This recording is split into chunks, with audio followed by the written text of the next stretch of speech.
Yes, yes, yes, indeed. Nitro is the glory. And what a glorious race we had yesterday. Buggy didn't pay much bills at the Royal Nationals.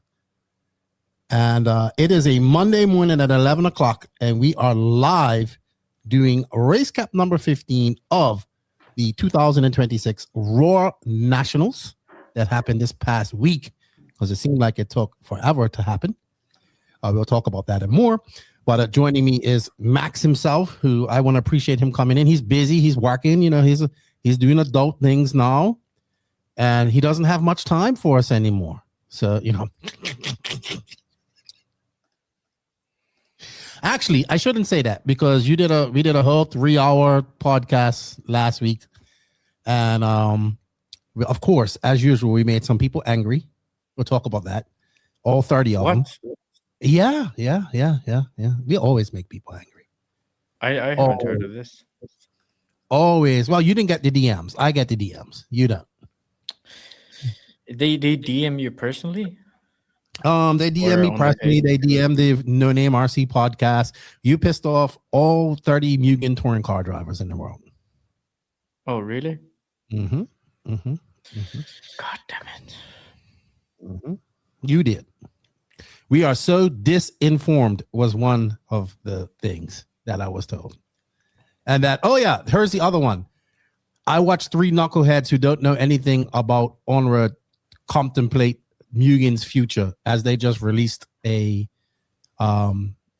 statement. And I said, you're right. Absolutely. We'll just stop worrying about Onroad altogether. But, yeah, the thing about Onroad is these people are like the people who complain the most, but like do the least, you know? Like Onroad people are terrible. So keep the hate comments coming. And I will talk about Onroad, because I remember when we talked about the body show, we got so many people saying, oh, these people know nothing about it, blah, blah, blah, blah, blah, blah. And then pretty much everything we said turned out to be true. So yeah, it's like, I may not know about the Mugen touring car scene and all 30 people around the world that run it, but yeah. I will tell you that I go to many races around in the USA that are off-road 10 scale and 8 scale. And I see, if we're going to combine, we're going to talk about things like the truth is, I rarely see any Mugen 10 scale cars at races, right? In fact, at the Hobbyplex here, the last time, it was like 10 R1 buggies, right? Yeah. So I can talk about things from that perspective, but I don't know nothing about Onroad. But we are going to venture into Onroad. I'm talking to somebody about heading up our Onroad department so we can get things right, and then we won't piss off the Onroad guys and get all these, you know, get their panties in a wad, whatever. Like, you know, I'm focused on off-road. We'll leave Onroad to Onroad guys. But we have to talk about that and much more. So what else I did race was low-C NASCARs, and there were a lot of fun as well. $170, and we went from buying to charging up to racing in 30 minutes.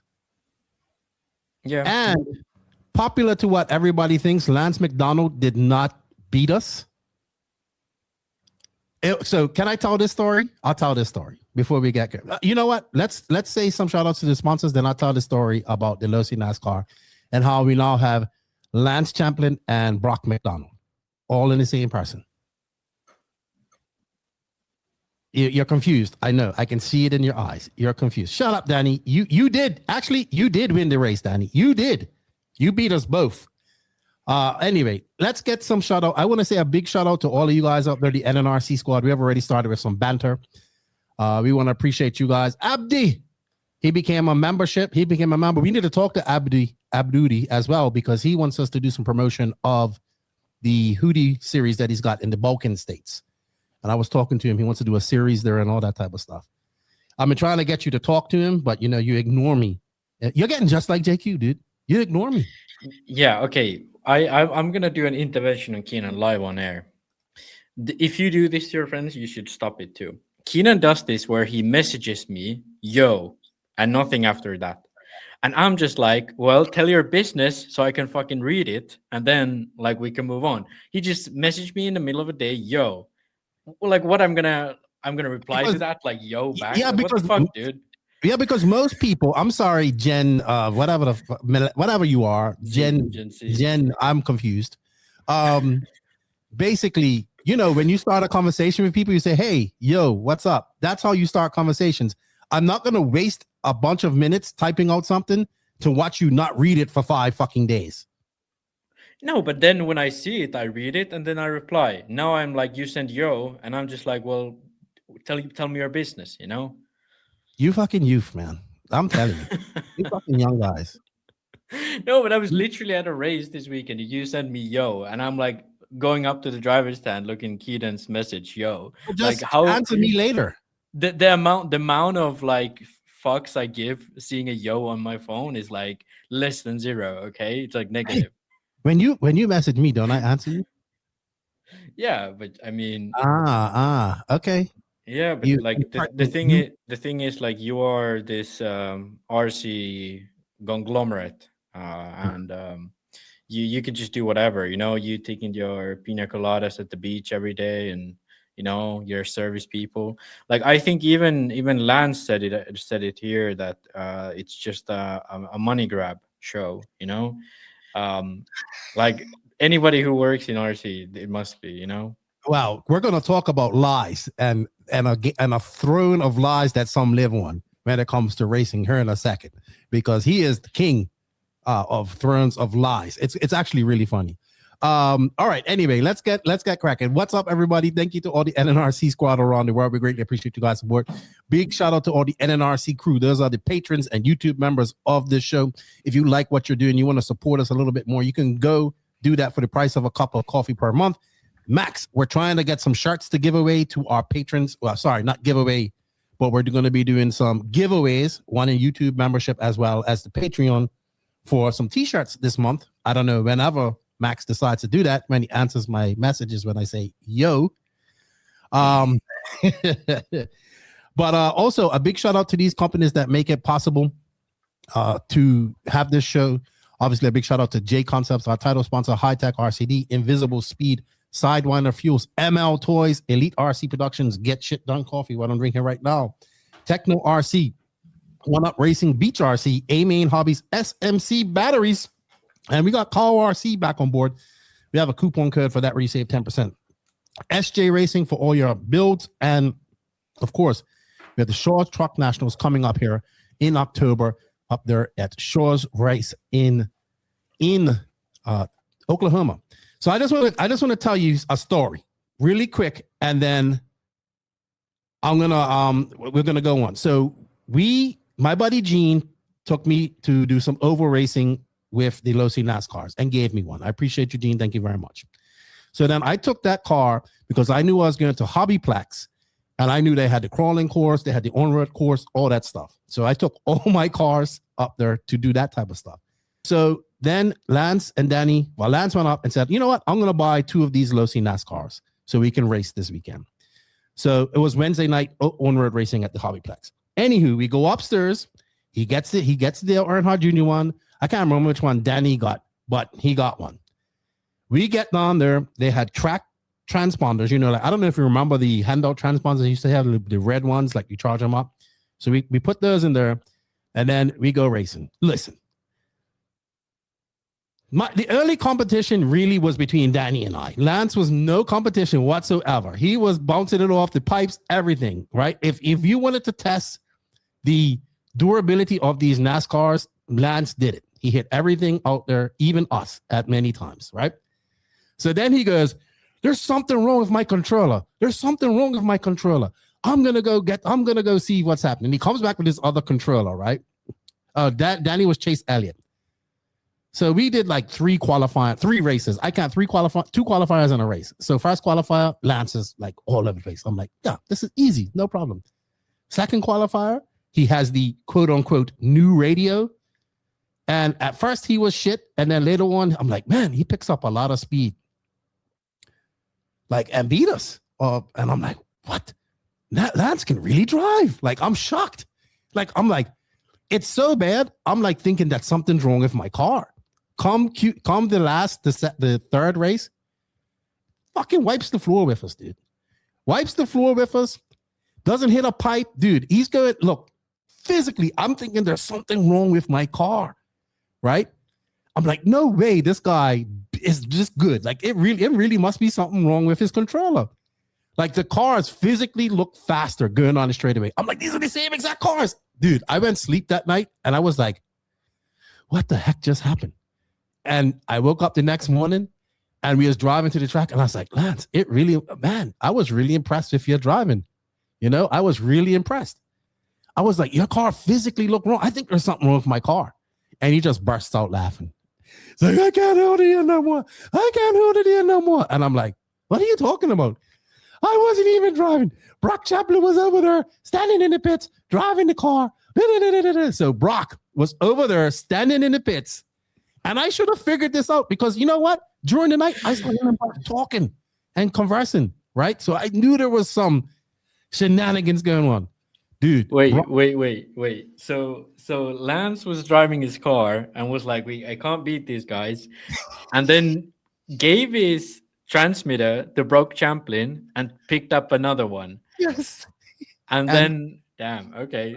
That's But smart. let me tell you, they were the exact same cars, and it was freaking amazing how fast Brock made that car look. Like, it was so bad. It was good. It was faster than my car on the straightaway. And I'm like, what the fuck? What is good? Like, I couldn't figure it out. But that's where you see a difference of a pro driver versus regular Joes like us can take the exact same car and make it faster. And that was corner speed. It was just amazing. The corner speed he would carry. I can see why people will call cheater motors in stock because guys are just better than them. I can see it 100%. Oh, 100%. Yeah. Dude, the car was physically going on the straightaway faster. The exact same car, but because he was carrying so much corner speed, it was faster. It was funny. It was funny. And then, guys, I went talk to him the next day. I'm like, all right, Mr. Brock McDonald and Lance Champlin. And like, then I was like, what, you didn't see? Like, Lance took his hands off the control. I said, no, I was too busy trying to beat him.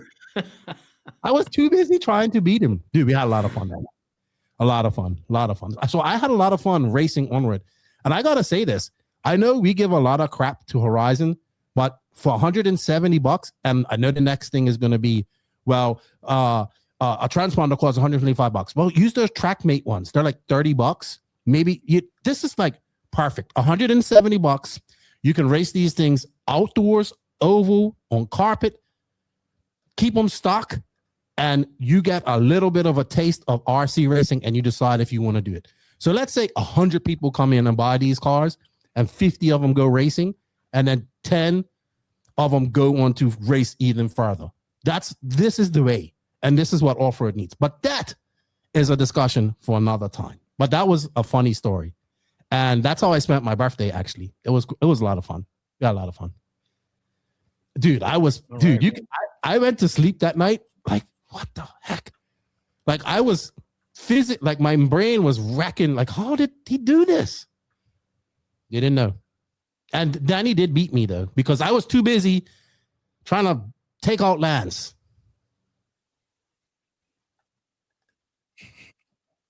That was fun. Anyway, rant over. Sorry, you guys. I know what you guys came for. I got to do a few shout-outs before I go. We have a couple of races coming up that I want to talk about really quick. First, we have... Hey, you know who messaged me? Your RC dad. He messaged me just now. He asked me something. Yes, he's saying hello to you in a very nice way. He wanted to come on this show, but he doesn't want to come on with you. All right, we have the Beast of the East race. Why? Because of your hat. He agrees with me. We have the Beast of the East race at Red River Radio Control Raceway in Stanton, Kentucky. That is happening Saturday, August 29th. This is a payout race. Over $3,000 in cash prizes coming up. Also, we have the Mayako Takeover at the Barn RC coming up August 28th, 29th, and 30th, which is for Mayako drivers. We also have the 10 scale 40 plus Worlds, which is happening the weekend that the Worlds actually start. That's going on in Germany somewhere. That sent me. And also we have the race going on up in Canada at the end of the month at I think it's 400 RC, where we got Camden Lime, Brandon Rose, Pavitas, and a few other guys going up to race there in Canada. I think this is like the the most pro guys that have gone to Canada in quite some time. They're going up there. And then, of course, we have probably the last big race prior to the Worlds, which is actually going to be stacked because a lot of the top pros are going. And that is the Georgia Peach State race in the first week of September. And that's actually stacked, like Mayfield, Van Dalen, Camden Lime, a bunch of those guys all going. It's going to be, it might even make a top 25 this year. So, and it's a beautiful place to go race. And it's the last race before the Worlds, which I coincidentally believe is going to help the Americans because they're kind of racing right up onto the Worlds and the Europeans are not. But that's a chat for a different day or maybe later on in this show. Don't you agree? Yep. Let's get cracking. And no, Danny, you did not beat me at the Reactor Cup. Okay?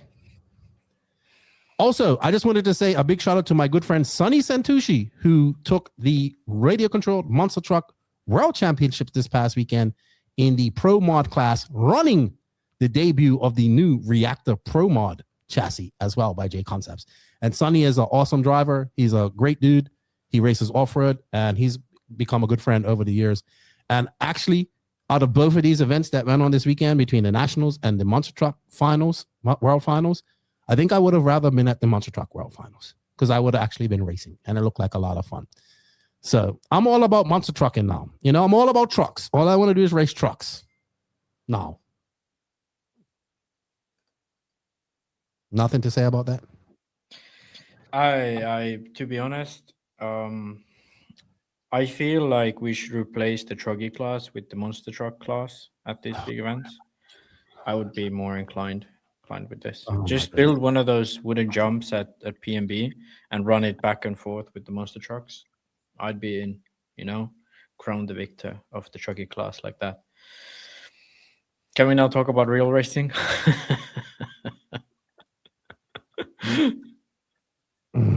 I don't know what we're gonna do with you, Max. See, we have an agreeer. Yes, kill Truggy.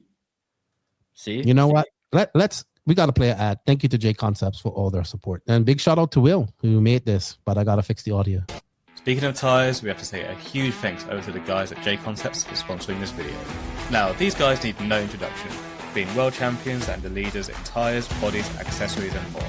They even hooked us up with a few items like their double bar tires in silver, before I ended up settling on that Neoland. We got the great traction and life, the S15 body shell and razor wing for great aero and style on track, and finally some pit items like their Jconcepts pit bag, fuel bottle, wheel wrench and tools. And honestly, I felt pretty dialed on and off track. So if you want to learn more about the items I used in this video, make sure to check them out in the link in the description. All right, thank you to Jconcepts for all their support. I gotta fix that audio for Will because it kind of just goes on one ear. All right, let's get into the nitty gritty, Max. So the topics of this week's podcast are obviously the 1/8 scale Raw Off-Road Nationals that happened August 12th to 16th. It was a lot longer than 12th to 16th. It started on Wednesday, right? Started Tuesday. Oh, Tuesday. Oh, okay. Whoops. 11th to 16th. Truggy was Tuesday.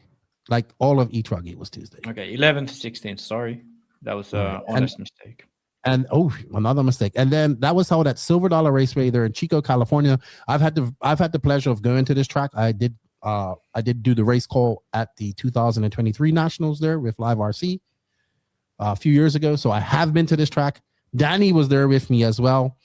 And it is a very nice facility. But we're going to get into all of that here in a second because Max, we got to get into a few of these silly season silly season news we have brought to you by Hitec RC. Looking for top tier performance and reliability in your RC setup? Hitec RCD has you covered with industry leading chargers and servos for both surface and air applications.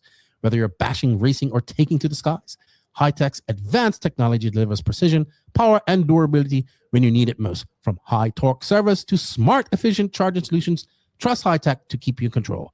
Hitec, powering passion, elevating performance. Visit hitecrcd.com. Let them know you heard about it on the No Name RC podcast. Thank you, Hitec, for all your support. And you guys go check them out. They have a badass, great get warranty as well. Almost like a lifetime warranty.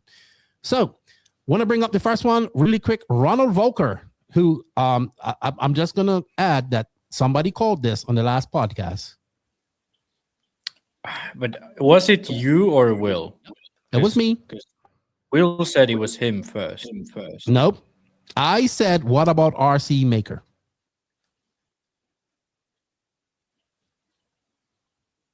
Really? Now I want to give him my flowers. Anyway, yeah. Ronald Völker leaves Mugen and goes to RC Maker. I think we talked about this extensively on the previous show. We all agree this is probably a good move for RC Maker and for Völker. I don't know if you wanted to add anything to that, because I honestly want to get into all the off-road stuff here. Well, no, I actually want to talk about this because it's quite of a big deal. So we have Völker now joining RC Maker. I mean, we had 3 guesses. One was Infinity.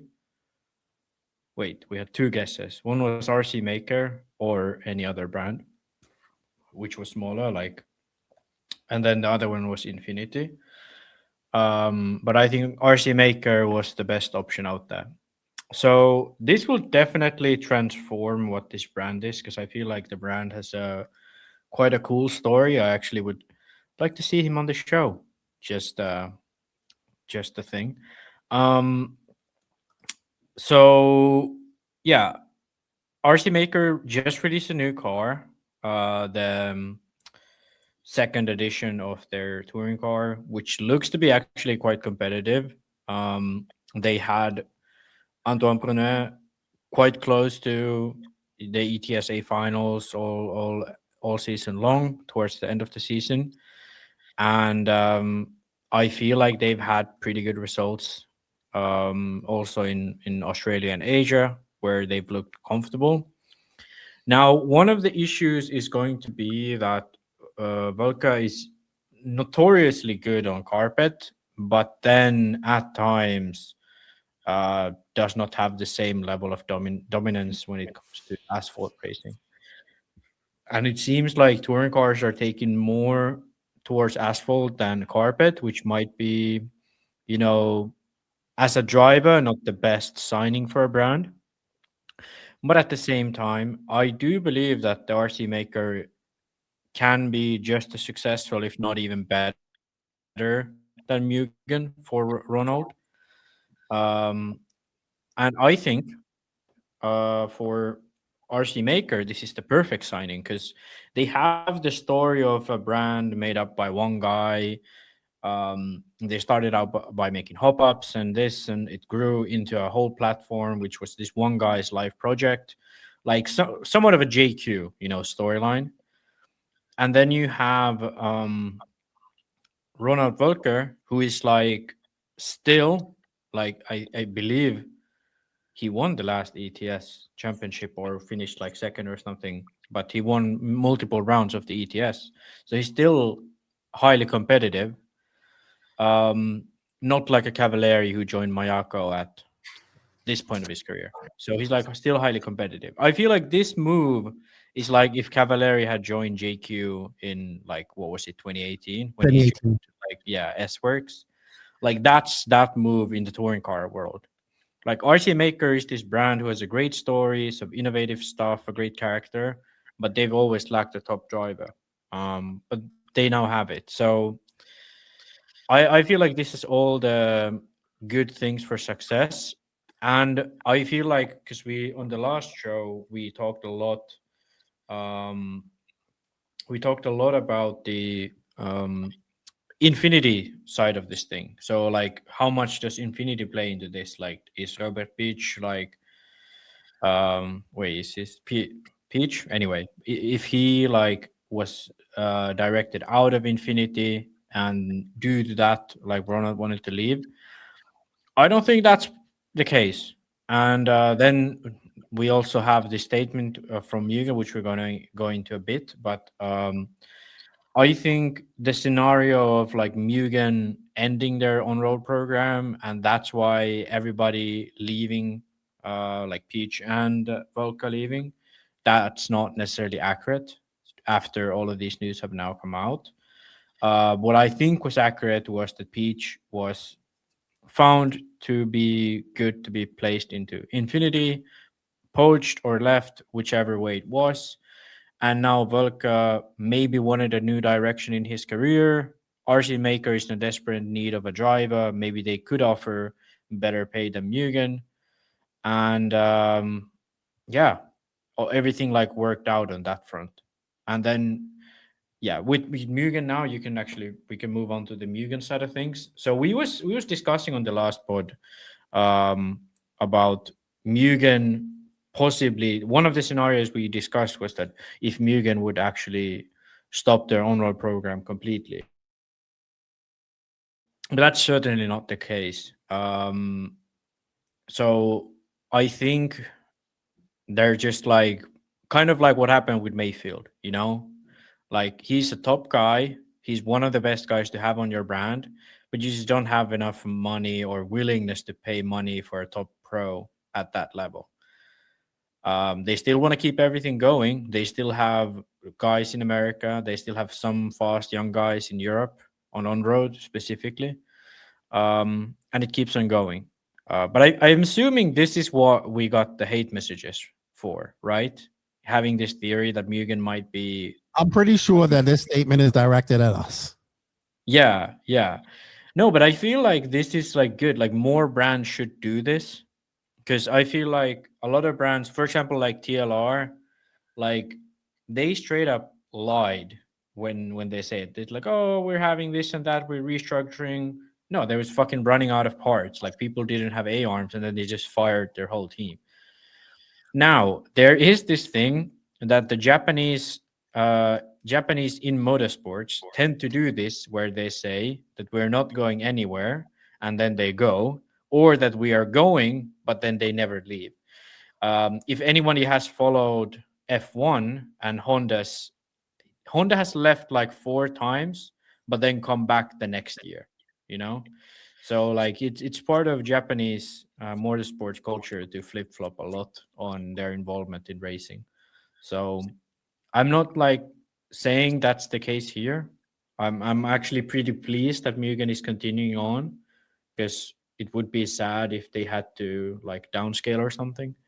But yeah, I feel like this is the happiest outcome we could have had. We have a great storyline of a guy joining a brand who's coming up to the ranks. And then we have Mugen, who basically is now just doing what they're doing in off-road now in on-road too.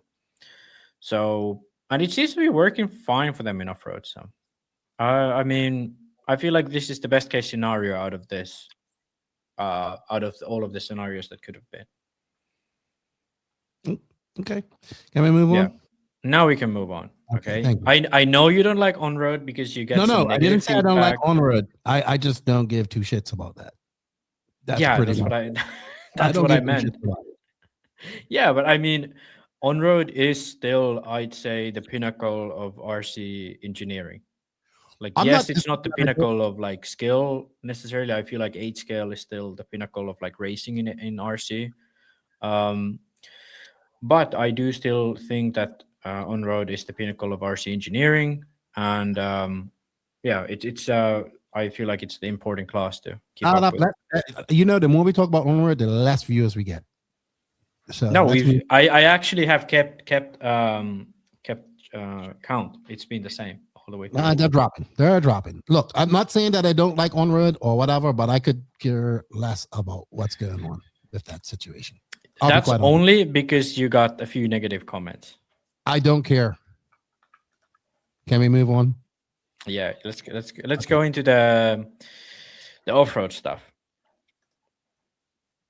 You have heard that Fee left, or Fee and Alessi Tune have split ways. Well, that happened a long time ago, and he's running a mixture of engines. I think this past weekend he ran the Drake engine. Yeah. So what happened with Fee? This was weird because he was still running the Alessi Tune in Malaysia, if I'm not wrong. And then they released this short like reels clip of him running an alpha, and if I'm honest, I was a little scared.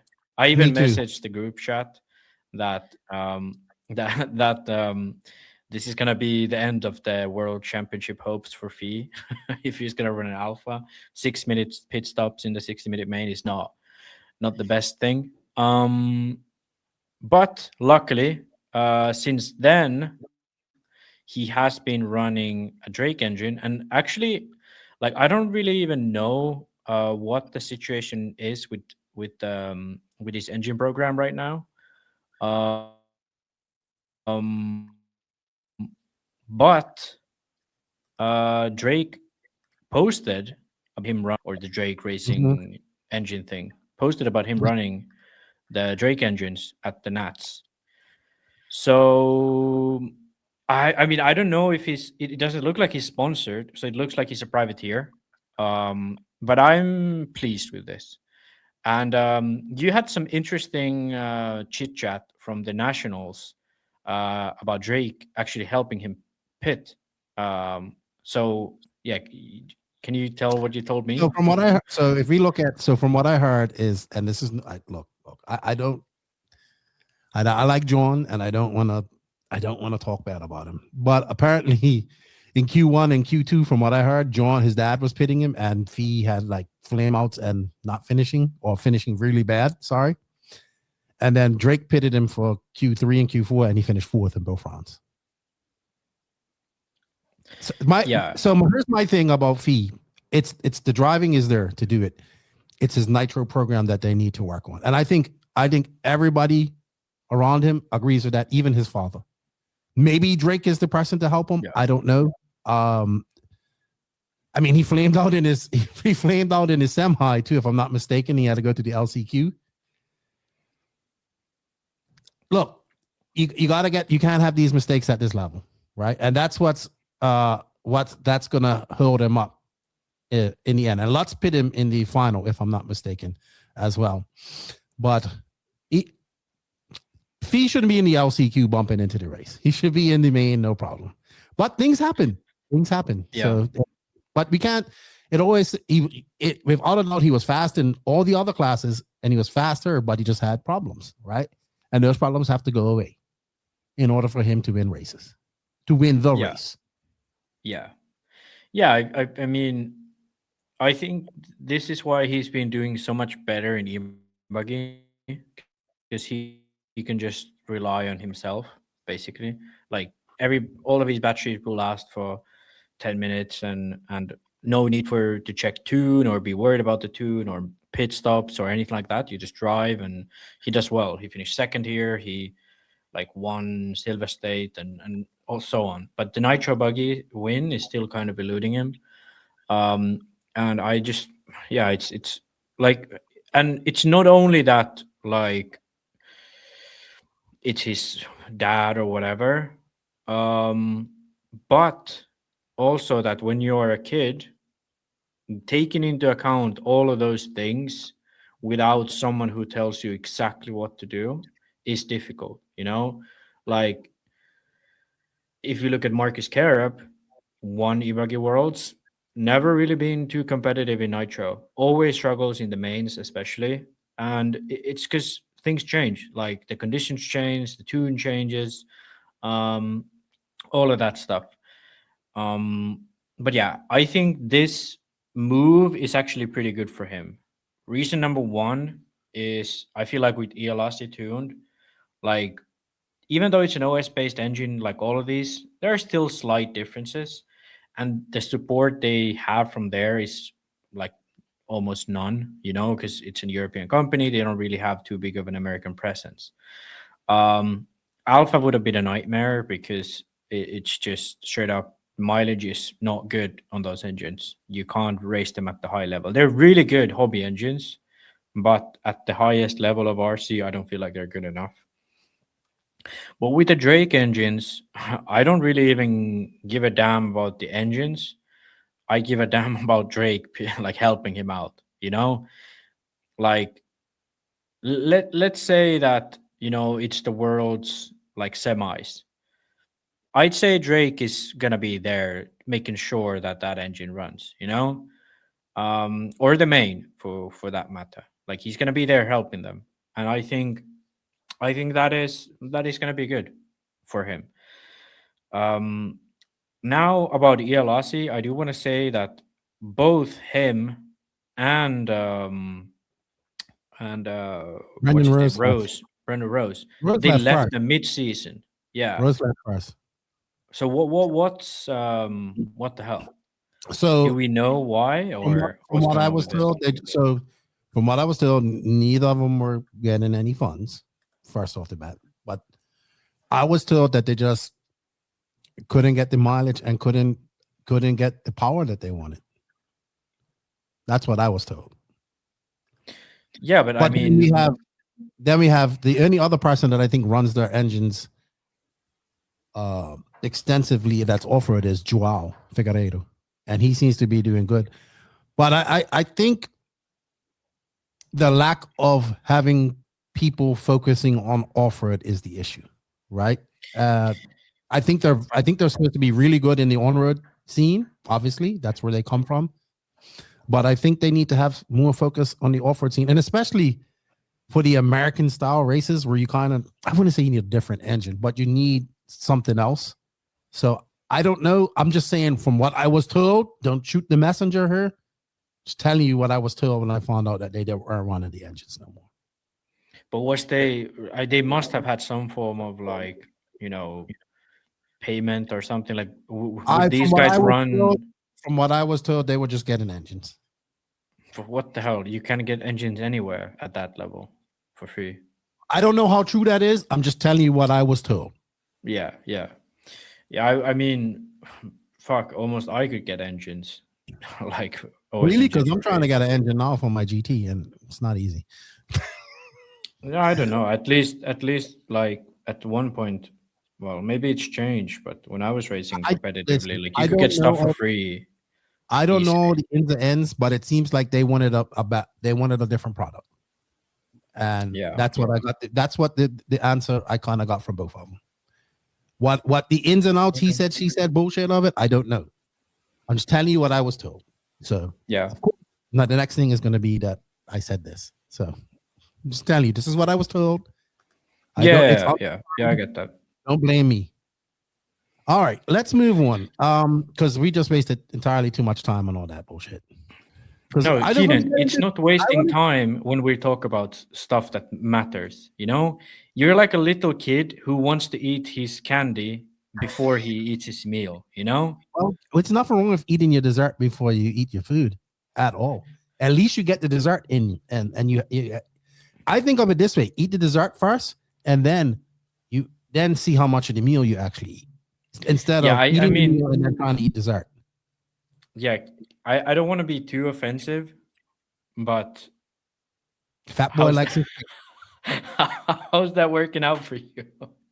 Hey, I worked hard to get this shape, right? Yeah.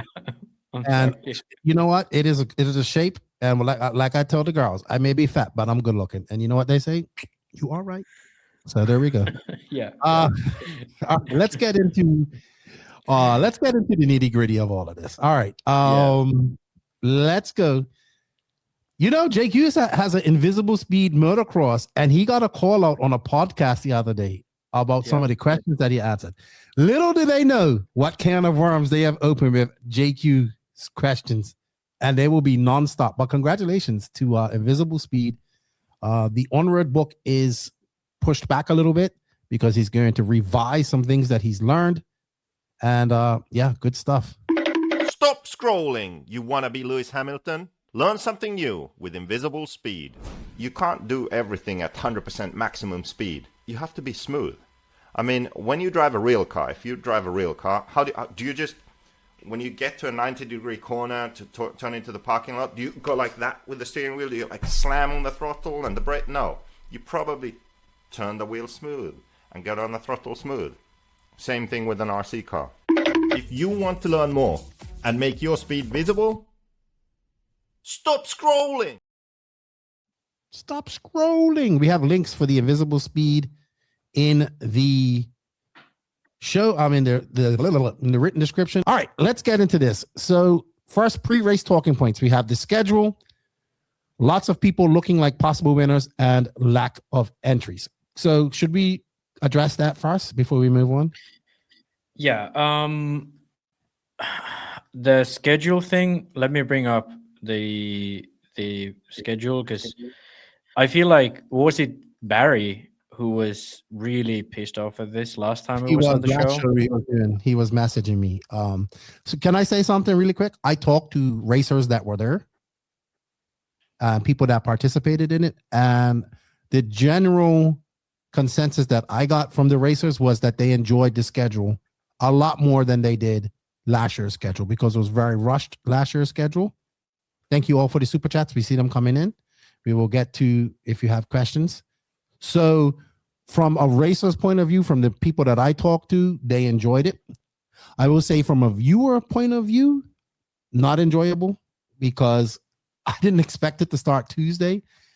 Well, I shouldn't say that. I didn't expect to be going right into main. So basically what they did was they ran each class. So they ran Truggy on Tuesday, Buggy on Wednesday, and then they did, not Buggy, Nitro Buggy on Nitro Truggy on Wednesday, and then they did Buggy seeding and qualifying on Thursday. Friday they did Buggy finals and then seeding for Nitro Buggy, and then Saturday was, at least I like that. They put the main enchilada, the main course, on the weekend. So I think that makes the race too long, personally, right? It's too long. You're therefore, I'll be honest with you, for the amount of interest that they had, this race should not have been this long, right? It was. Yeah, that's what I was thinking too. So I get it that I think the cap is 100 entries per class with the Truggy, Buggy, Nitro Buggy, and so forth, which would have been about 400 entries. They didn't get that. And then Nitro Buggy had only 69 entries. It shouldn't take 3 days to run at 69 entries, right? I think people enjoyed this more, but I think, and I said this when they first talked about doing this, I think they should go to a similar DNC Silver State type of schedule, right? Start this. I think have practice. If you want to start practice on Tuesday, you can, but I think as a viewer, it was very hard to follow. I would tune in and it would be like, oh, we're on break, right? So that's my experience as a viewer. That's why I didn't really pay attention to the first few days of it, right? I would just show, oh, we're on Q3 already. I just wasn't used to it, right? So as a viewer, I wasn't too fond of the schedule. I had many people talk to me about that. They're like, oh, it doesn't even feel like the Nationals is going on. And I'm like, that's cool. It is. But once we got to Nitro Day, like Saturday and Sunday, that's kind of when I kicked in and started paying attention, right? And listen, I love the fucking Nationals. Like, it is a race that I would sit down and watch from start to finish. Usually, I didn't do it this year. And I think that the reason why they didn't have many entries is for a few reasons. Number one, I don't know whose decision it was to put it in August, but we basically had all of May, all of June, no real racing going on. It easily could have been one of those 2 months. I would say June, when it's traditionally been. It was in June back in 2023. I don't know why it wasn't in June this year, if whatever reason. But my thinking is, you put it in August, especially in the USA. It's like people are winding down from their summer and getting ready for kids are going back to school, stuff like that. And to be honest, 6 days, a whole week there, you have to be there from Monday to Monday. It's expensive. Think about it. That's a week of being there. I think if they can, as much as they have to kind of look at how DNC and Silver State done, I think it's a great way to do it.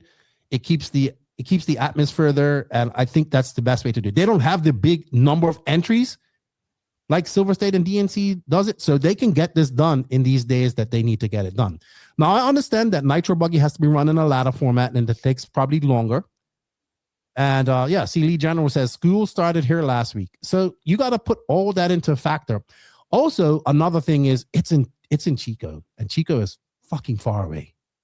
Like even for the people that live in SoCal, it's a fucking trip, right? It's 3 hours away from San Francisco. It's an hour and a half away from Sacramento. It's not the easiest place to get to for one of these races. So I think I just think they should have had it in June. And that's my only complaint. I don't know why they did it in August. I think June would have been fine. We had 2 months of no racing. It would have been perfect for people to go in June. Summer's just started.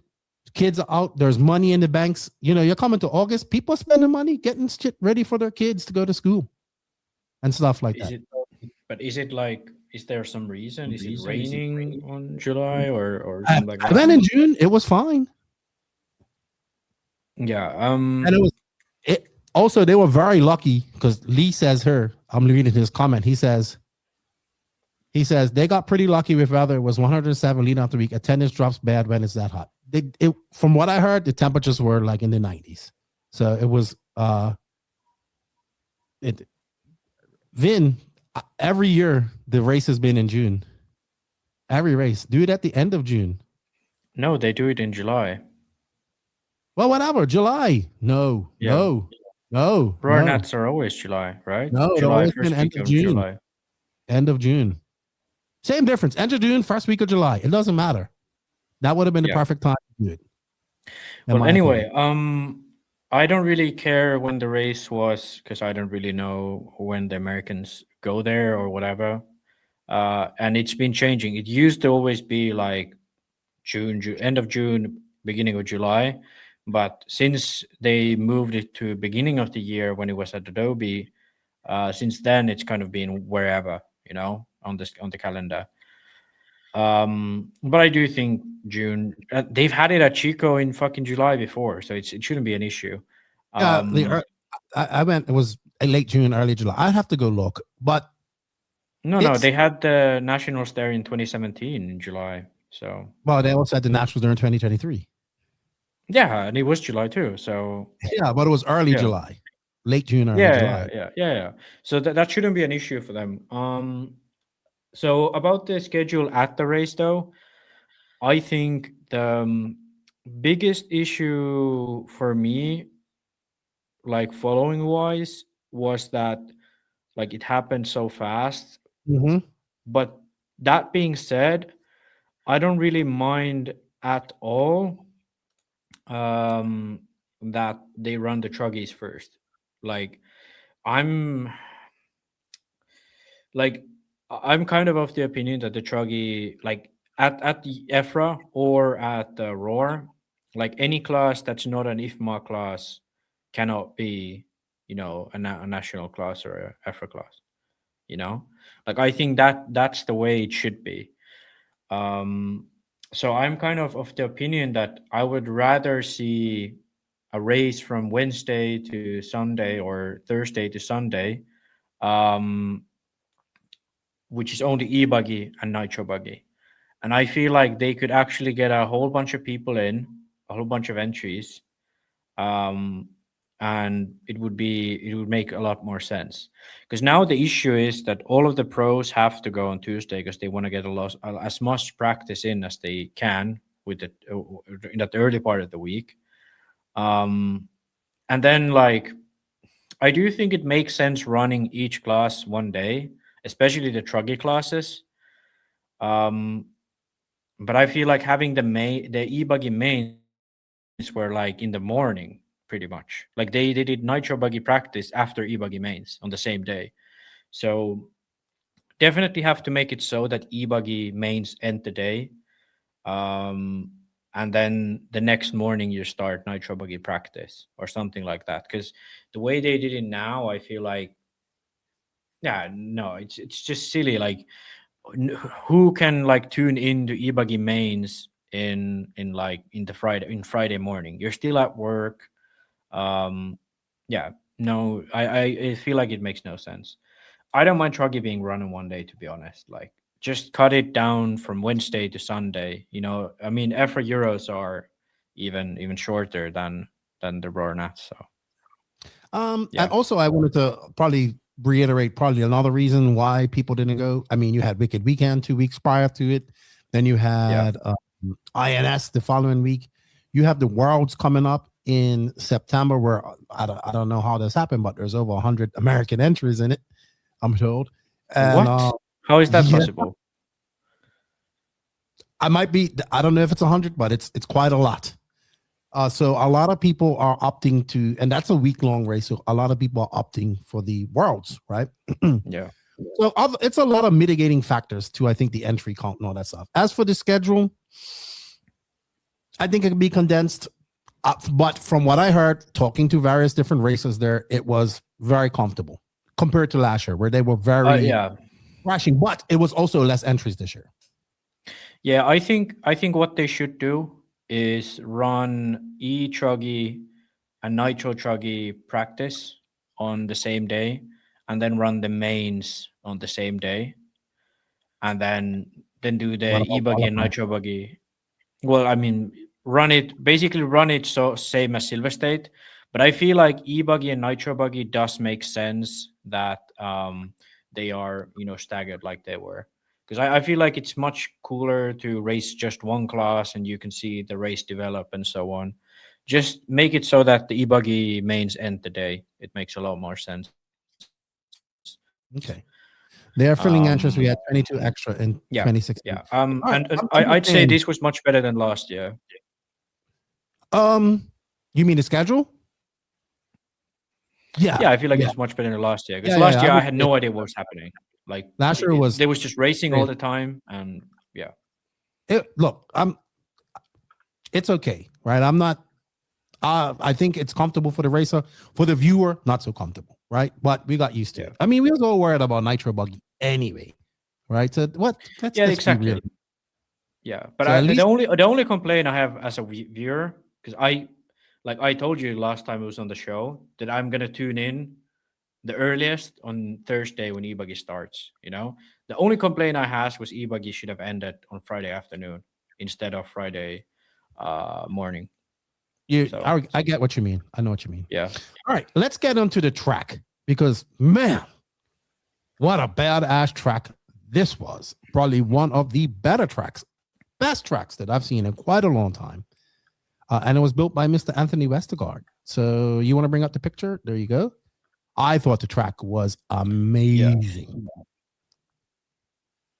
Very good. Yeah, they also watered this year too. The only complaint I have about the track is the little dots they had. I definitely wasn't too big of a fan. They did their of them. They did their job, yes, but yeah. But at the same time, I feel like it's like, what did I do? I screwed something up. Max, you are messing up everything this weekend. Okay, here we have it again. I like the dots. No, so the dots. My issue with the dots was that it's just they look so out of place. Like it just it seems like somebody had forgot to clear the track. You know what? Those dots were probably the most consistent thing on that track all weekend. Oh, 100%. They were there and they didn't move. Yeah. I wonder how they made it stuck to the ground, but yeah. Nails, big nails. Dude, I saw so many cars hit these. Like Fend was going on the very inside of her. Like a lot of guys, the fast line was to go in the very inside, hug it, and then jump up her. Well, man, I saw this dot, the middle one right here. Oh my God, that took out so many people. It was like, it was like an ejecto button or something. It was crazy. Oh my God, it messed up some races. But otherwise, I think this track was amazing, to be honest. Yeah, it was very American style, like the jumps reminds me of like old DNC. Of course, the surface is very different. So you have like very hard packed. It looked somewhat high grip, very like edgy like grip. So you couldn't really slide the car that much, it seemed like. And then one feature I really liked was the angled sections. So you had the section here after the the first two doubles. You had that angle section before the dots, and then also the back straight. Well, we don't have a good picture here, but you can see here in the back, that back straight is like banked all the way through, which I think is pretty cool. I feel like we need more creative features on tracks these days to stand out, and I feel like this was pretty good. Other than that, it was pretty typical, I feel like. But it was good. I have like nothing negative to say about the track, to be honest, except the dots. I don't know. They just feel like artificial. You're being pedantic. They are artificial. You're being pedantic. You're being pedantic. I am. But I mean, this is the only thing, just for future reference, like if any track designer wants to do this, like, I don't know. I just don't like if you're going to do a track out of dirt and all of it is dirt, and then you just put like a one section with some random stuff in it. I don't know. I have to say, I'm just not a fan of how it looks. Like the way it drove, it was fine, just the way it looks out of place. It looks weird. I just like a very, uniform track. I don't mind if those were bumps, I have no issue with that. Just the way it comes across, I feel is what I have a slight annoyance with. But everything else, yeah, it was pretty damn good. You know what my favorite part of the track was? That back berm. Oh my goodness, those guys were coming on through that berm so fast back there. Oh my, it looked beautiful. Reminded me of Channel Islands. Remember, he was there that year. That berm. Not as pronounced as Channel Islands, but a berm that actually. Yeah, it's almost like Channel Islands or Tilt Yard. That track in I can't know where it is, but I know it's in the East Coast somewhere, or Virginia. I don't know if it still exists. I think it does. But Virginia, yeah. So Tilt Yard has these like angled sections, and they always look pretty crazy, but like very exciting. So that's the idea I got of all of these tilted sections. So. Yeah. I will say this. I want to talk about the watering too, because I did talk to somebody about the watering. So how they did the watering was they did it because there was very few entries. They were able to water after every round, after every heat. Sorry, I was told they did that for Truggy, Nitro Truggy, but for Buggy they didn't, and that's when the track got super dusty, and they went back to watering it after each round. After that for Nitro and all that stuff. So I know you're going to say they shouldn't be watering the track and blah, blah, blah, and blah, blah, blah. But yeah, I'm okay with it. I feel if you water before every single heat, it's fine. Yeah, because everybody did. Yeah. The only complaint I heard about the watering was that it was not consistent because they didn't have somebody personally, like it was a different person watering it every time. So some areas got more water than the other. And that's always going to be the problem when you don't have somebody specifically out there to do that. Right now on all levels. Yeah. We see it at all races. So but otherwise than that, people were happy with it from from the people that I talked to anyway. Yeah, actually, this one comment makes a great point. He says if we painted the dots with the tan or brown spray paint, would I be fine with it? And yes, actually I would. Like if they painted that with brown paint, I probably wouldn't have an issue with it, to be honest. When I saw the first pictures of the track, I was like, who left these fucking dots on it? Pedantic Max. All right, let's move on. What do we have next here? Let's see. I should have all this stuff up. Max, did you want to bring up a video or anything like that before we start going into results here? Because I want to get through this so we can get into I want to eat my dessert. I want to eat my dessert. You want to eat your dessert? No, to be honest, I feel like people have seen the track. And the video I had was a vertical one, so I kind of don't like it anyway. So I feel like we can just go straight into the recap.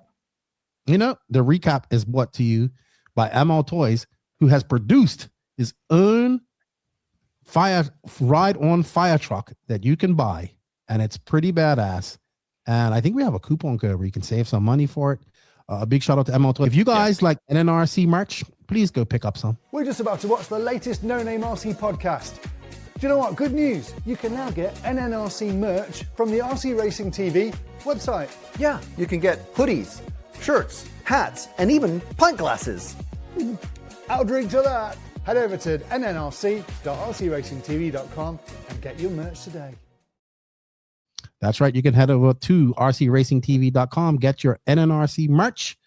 And I don't know, we're supposed to have some world shirts coming out, but I don't know if they're going to be up in time. Right, Max? Oh, they're already sent over. Productions starting. We should have them by the end of the month for sure. For sure. We might actually do the giveaway of the world shirts. So the world shirts are pretty cool. They're like, you can be a European fan, you can be a USA fan, or you can be just a world's fan or world fan. And you know what? I did find that commercial. Check out ML Toys. We have links for that in the written description.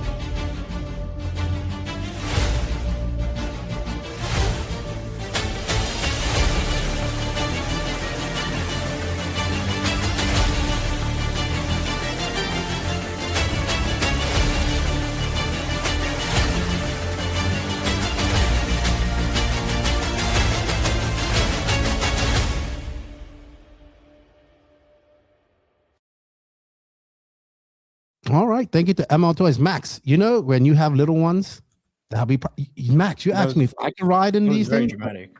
You are perfect size for one of these, good buddy. You'll fit perfectly in one of these. You'll fit perfectly. All right. Actually, I digged up the shirts if we want to show people. Do we want to show people? Sure. Yeah, sure. Let's see what you came up with. Because I feel like people would like to see this. So we have 3 different designs.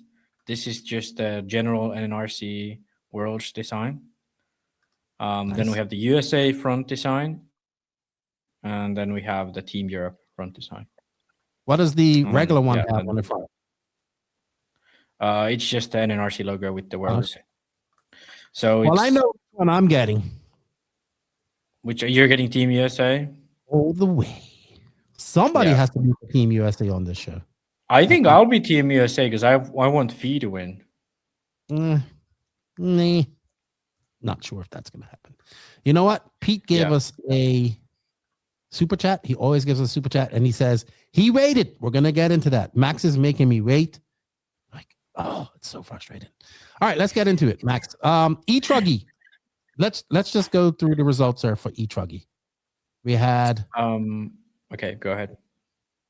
We had Ryan Mayfield taking the win, Spencer Rifkin going second, and Seth Van Dalen finishing on the podium as well.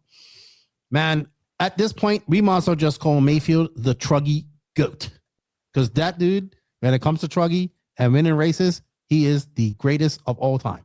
Now, somebody tried to say Ty Tessman was the GOAT. But if I'm not mistaken, I do believe that Ryan Mayfield has 8 or 9 national titles in Truggy.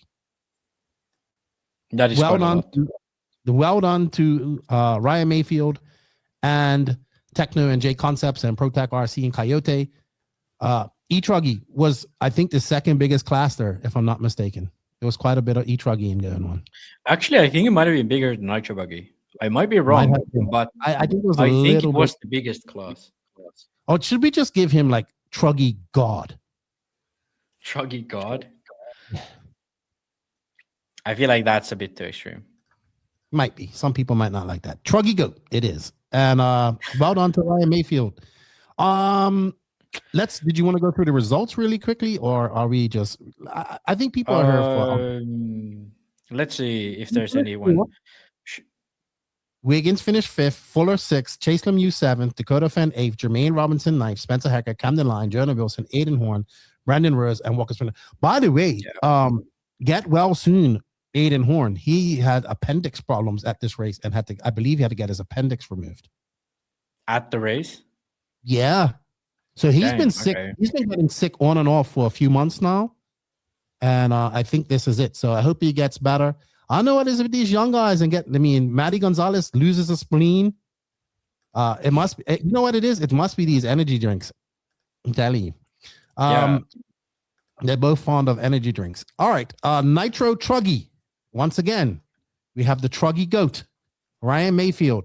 This was a dominating win. Like, he just kicked ass. Like, it wasn't even no question about it. This guy, and I don't care what JQ says about the Techno truck. The Techno truck is freaking awesome. And I know, because I have one.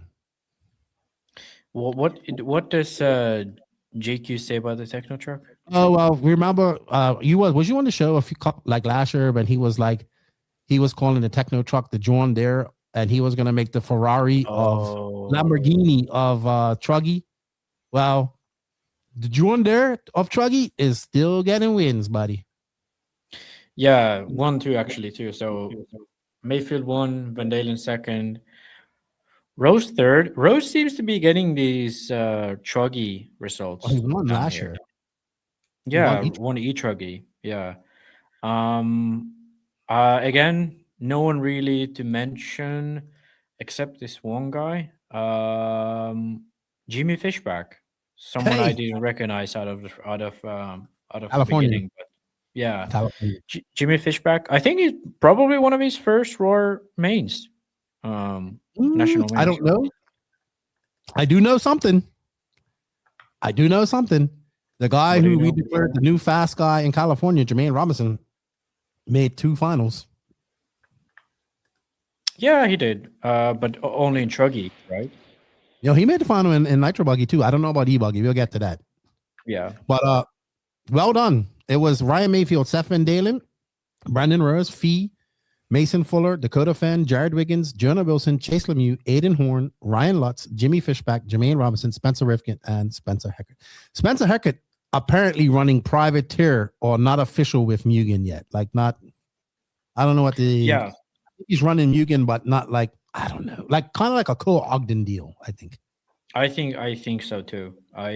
From what I understood from Facebook. Why didn't we have that got us both on silly season, because none of us put Mugen in our last chat.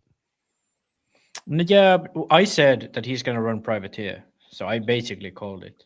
All right, well, there you go, Max. You have one victory. Well done. Yeah. Okay, now we can move into the real classes, right?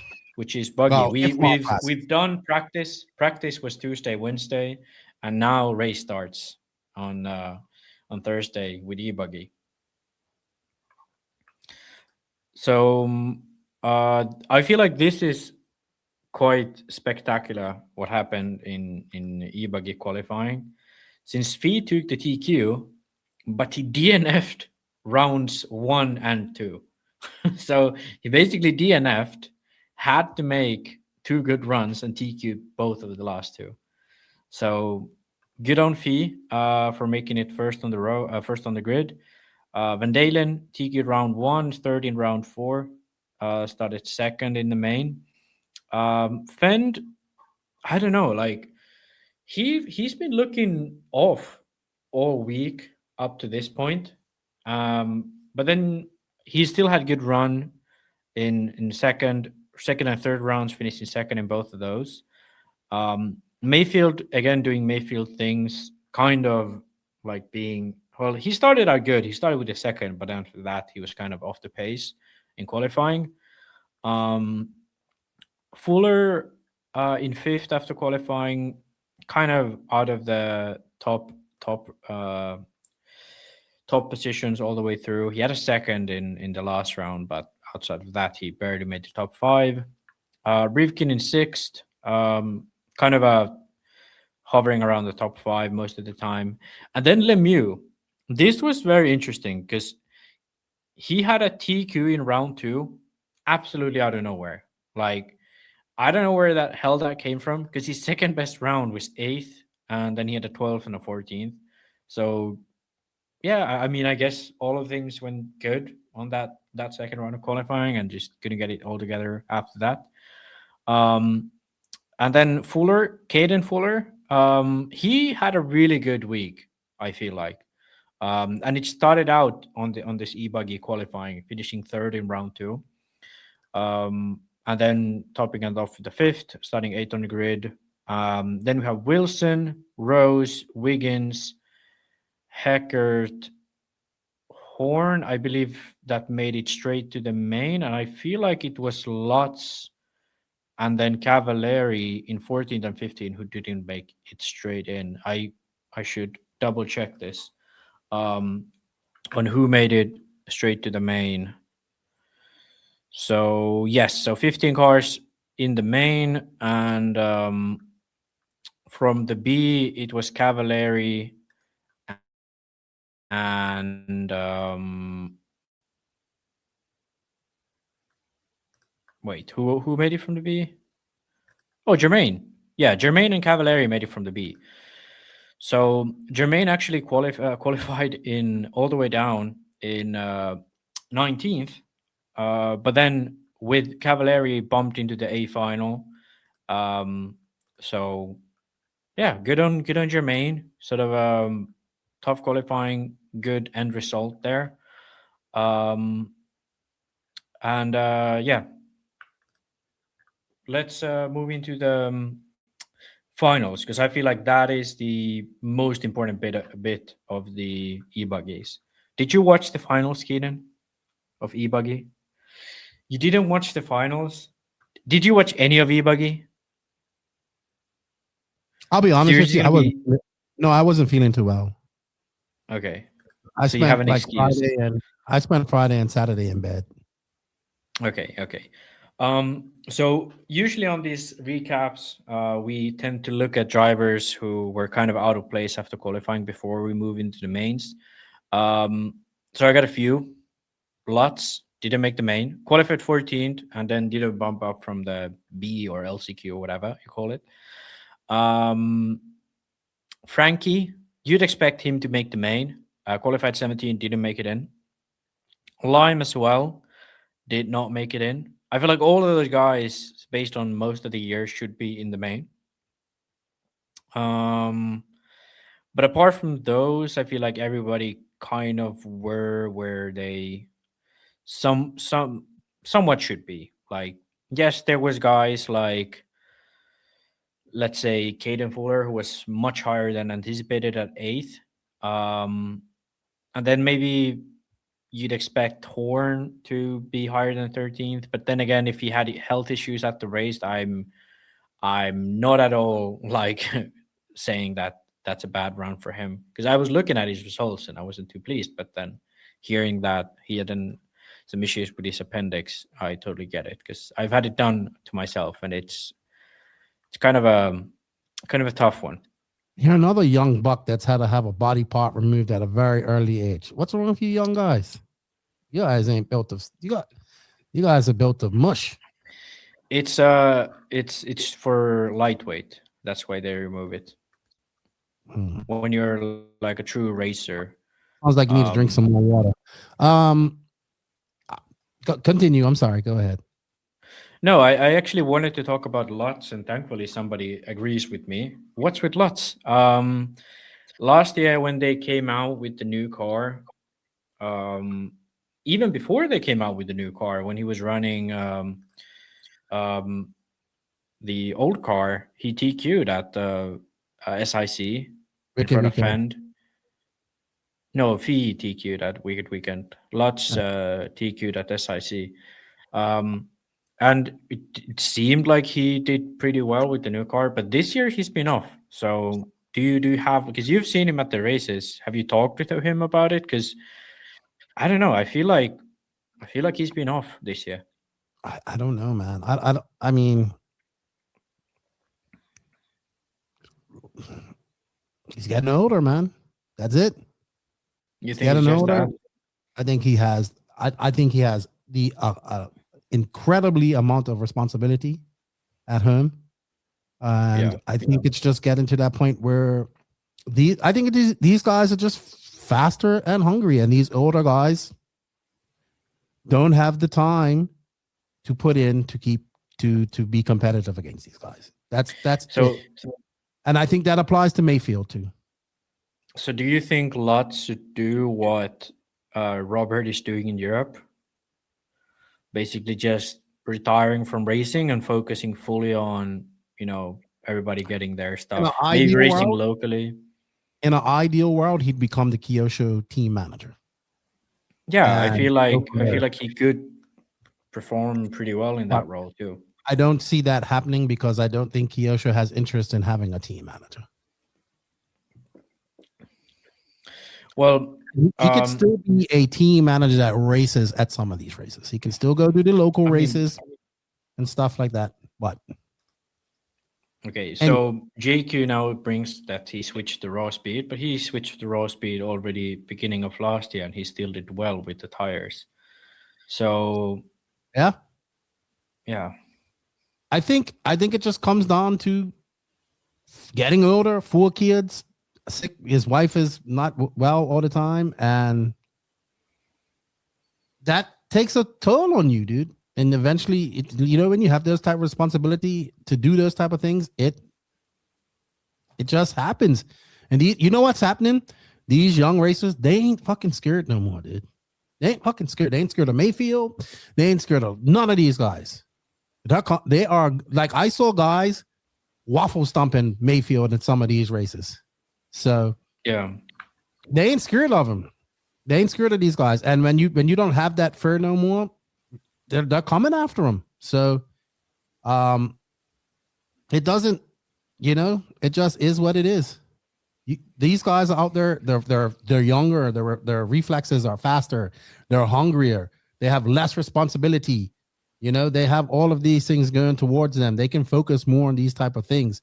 Whereas, dude, I have 2 kids. Do you know how much time that, like, I couldn't imagine having 4. Yeah. Yeah. So I get what you mean. Like, all of that matters, like, in the end. Like JQ once said, he says, I don't think it's you get older and you get slower. I think you get older and your responsibilities become more and you have less time. Yeah. He said that once. And that, I think it's a mixture of both of them. So ideally, it would be great if Lutz became a team manager role in some form, because we all want to. I like Ryan Lutz a lot, and I want to see him continue racing. But I could imagine having the responsibility. I have like people just don't understand how hard this industry is. Imagine, like, we got to go through it at the end of the year. We got to figure out who's going to be sponsors and keep this going. This is my full-time job. Like, you know what I mean? So it is what it is, man. It is what it is. Let's move on, because I want to get to the nitty-gritty of all this stuff. Can we get to I know you. The only thing you want to do is going to talk about some drama, Keenan, and I'm keeping you in check. I want to talk about how awesome that 60-minute final was. Okay, we're going to talk about e-buggy finals first, because there was 3 of them, and they was pretty good too. So Fee started on pole, as I said. A1, he led for quite a while, about midway through, 3.5 minutes through. And then in one lap, a few bubbles, dropped his way down, all the way down to 3rd, which allowed Van Dalen to step out front. And Fend for a while to be in 2nd. Fee eventually got up to 2nd, and Fend fell back. But at this point, it looked like Van Dalen would have the e-buggy quite well in control. What ended up happening, however, in A2 was that Fee got a good run in, start to finish, won it fair and square. Van Dalen, on the other hand, had some issues. He dropped back towards the beginning of the race, and then Fend benefited from that, got a 2nd. And in A3, this is, in my opinion, the craziest part about this. It went to a two-way tie. Van Dalen actually didn't tie with them, but he was almost tying with them. So it went to a two-way tie between Fee and Fend, which Fend obviously ended up winning. This would have been Fee's first national championship, which, to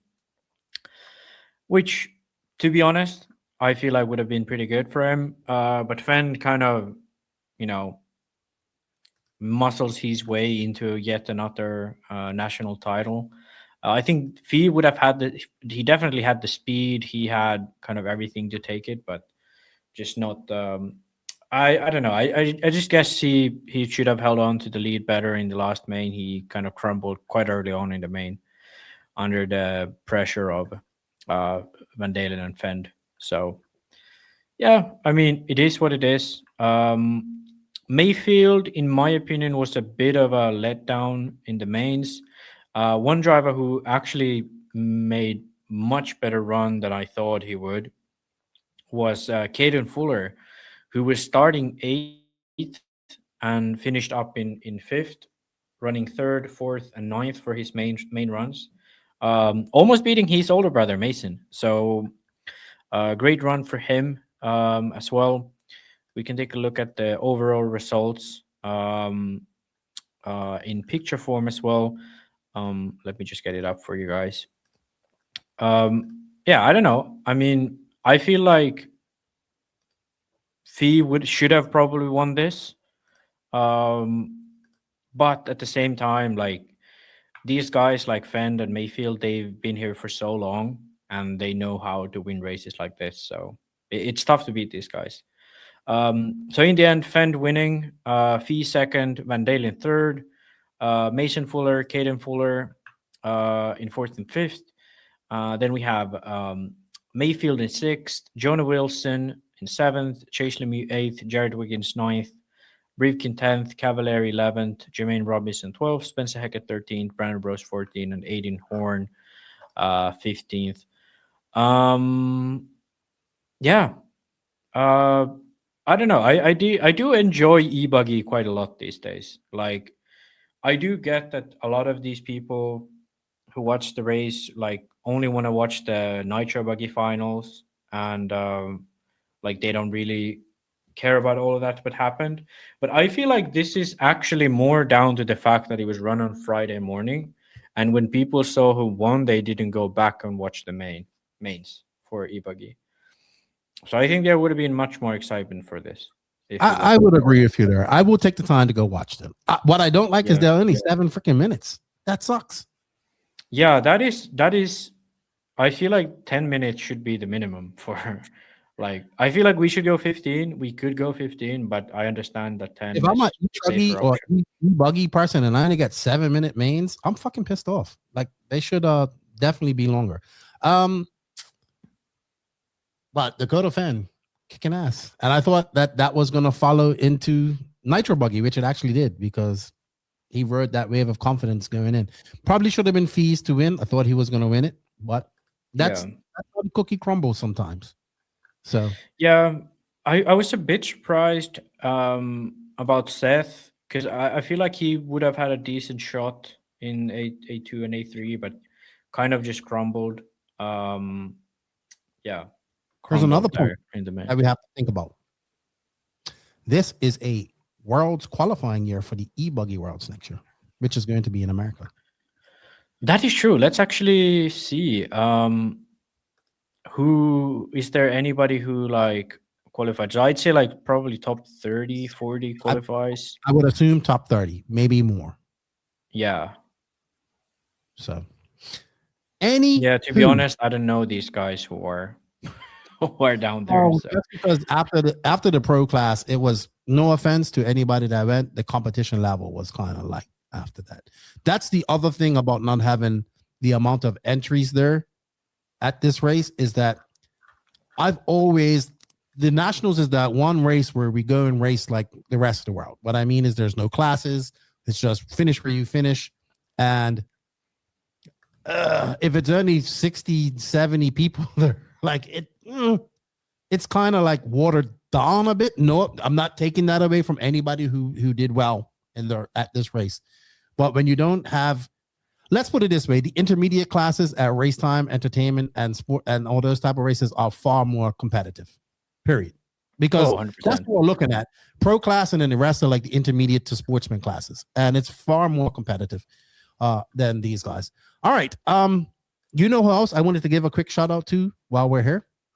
Benny Comarion. He won the junior final. Absolutely blazing. That kid is fast, running HB cars too. Still running HB cars. He's like 11 or 12. He won at Wicked Weekend and kicked ass. Unfortunately, there were only like 7 junior drivers, which is how is that? What the hell? Like that's I think it was under 15. I think it was under 15. I'm telling you, it was very light. Look, Carl says Silver Dollar had 60 drivers at their King of Spring race. Yeah. You know what? Are we ready? Are we finished? Can we get into Nitro, Buggy? Yeah, we can move into Nitro now. Before I do that, all of the classes. I want to say thank you to Techno RC and Beach RC for their support and continue support. And Techno clean shop this weekend. 3 out of 4 national titles to add to their belt. I think it's now they've got 2 Nitro Buggy finals, 2 Nitro Buggy titles. So well done to them. Techno RC. Techno RC is a championship-winning manufacturer of high-performance A-scale, 10-scale, nitro, and electric RC buggies and trucks. With a worldwide dealer network, USA and Europe-based headquarters, comprehensive warranty program, and global race support, Techno RC is excellence in RC. View the full lineup of Techno RC race-proven vehicles by visiting www.technorc.com. That's right. Thank you to Techno RC for all the support, as well as Beach RC. We have an affiliate link for Beach RC. It's in the written description of this podcast. Go check it out. We got a little bit of a slice from that, and it helps us out quite a lot. Thank you to Beach RC. Also, they helped me with my new S-Works GT. I see JQ is in the comments. We should raise. How much are we going to have to? Should we make JQ pay to come on her again this week? Because he paid a few months ago. But then it's going to turn into an 8-hour show. I'm not doing that today. BeachRC.com, the Racer's one-stop online hobby shop. Choose from all the popular brands and variety in stock with super fast shipping and great customer service.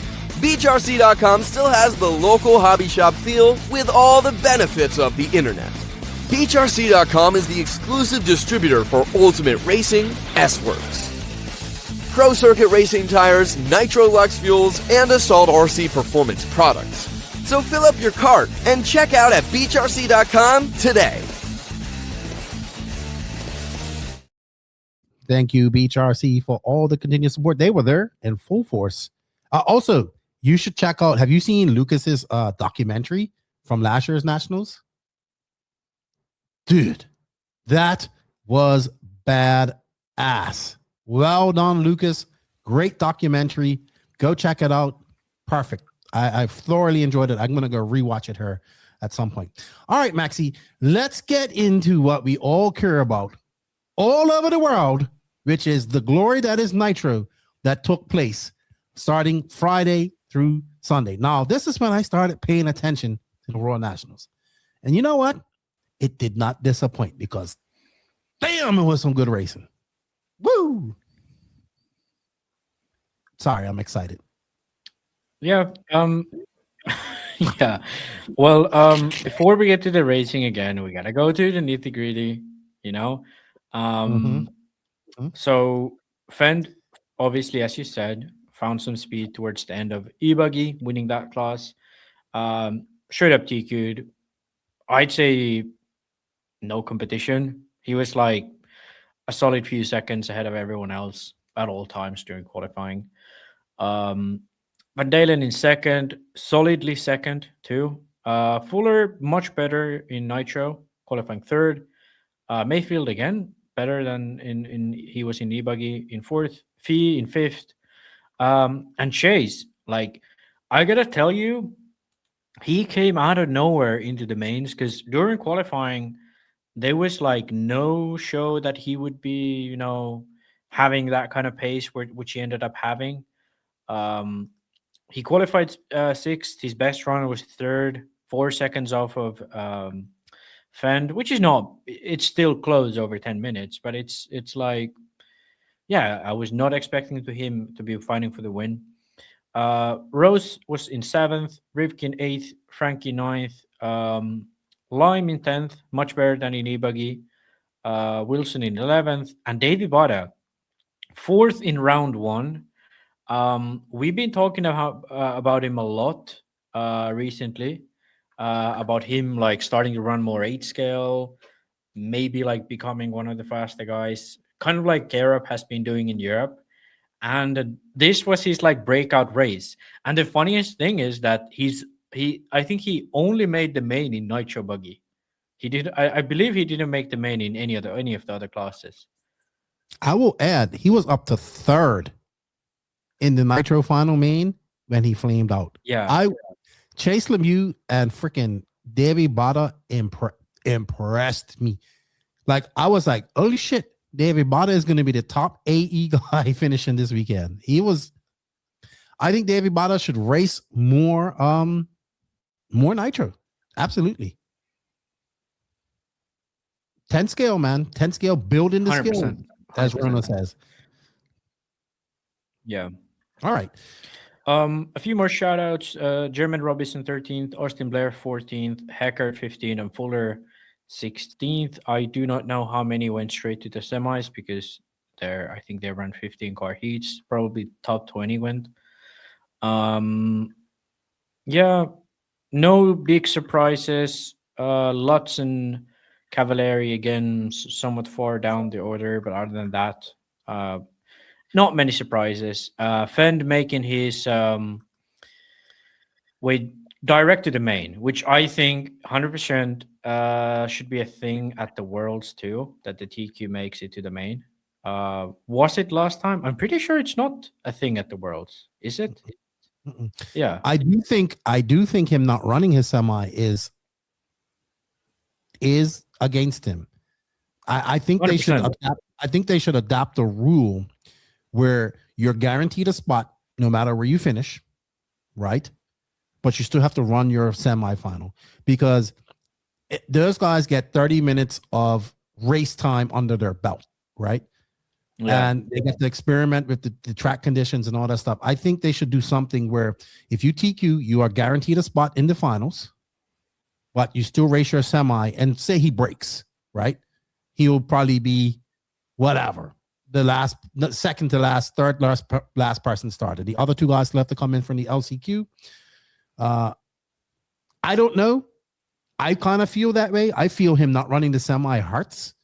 In the beginning of this race, it didn't hurt him, but I digress. I think yes, you should be rewarded and be directly in the final for TQing, but I think they should make stipulations where you run the final, right? And it means something as well. Sorry, semi-final.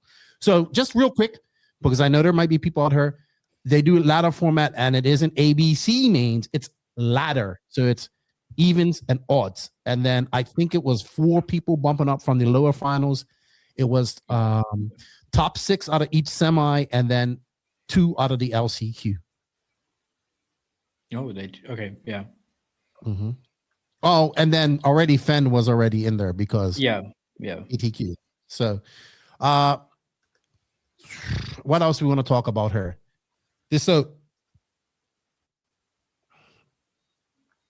Yeah, I feel like this comment who says TQ should get guaranteed spot, but semi-finishing spot determines your main starting position. And then if you break, you're starting the back ahead of the LCG guys. I feel like this should be like the way. I literally just said that. But I mean, you didn't say outright that like it determines your starting spot. But basically, you. Okay. I've been saying this for years. Yeah. Well, anyway, like ideas now and then. Anyway, I feel like this is probably the best solution. So then there's actually some worth to getting TQ. And you can run the semi risk free, which is pretty good. Okay. Well, let's look at the do you want to go into the semis? Yeah, let's go over the semis because there was a few incidents, as we say. So I wish. Fee he was actually not in the even. Oh yes, he was in the even. So Fee had an issue. I believe it was a flame out from what I'm told.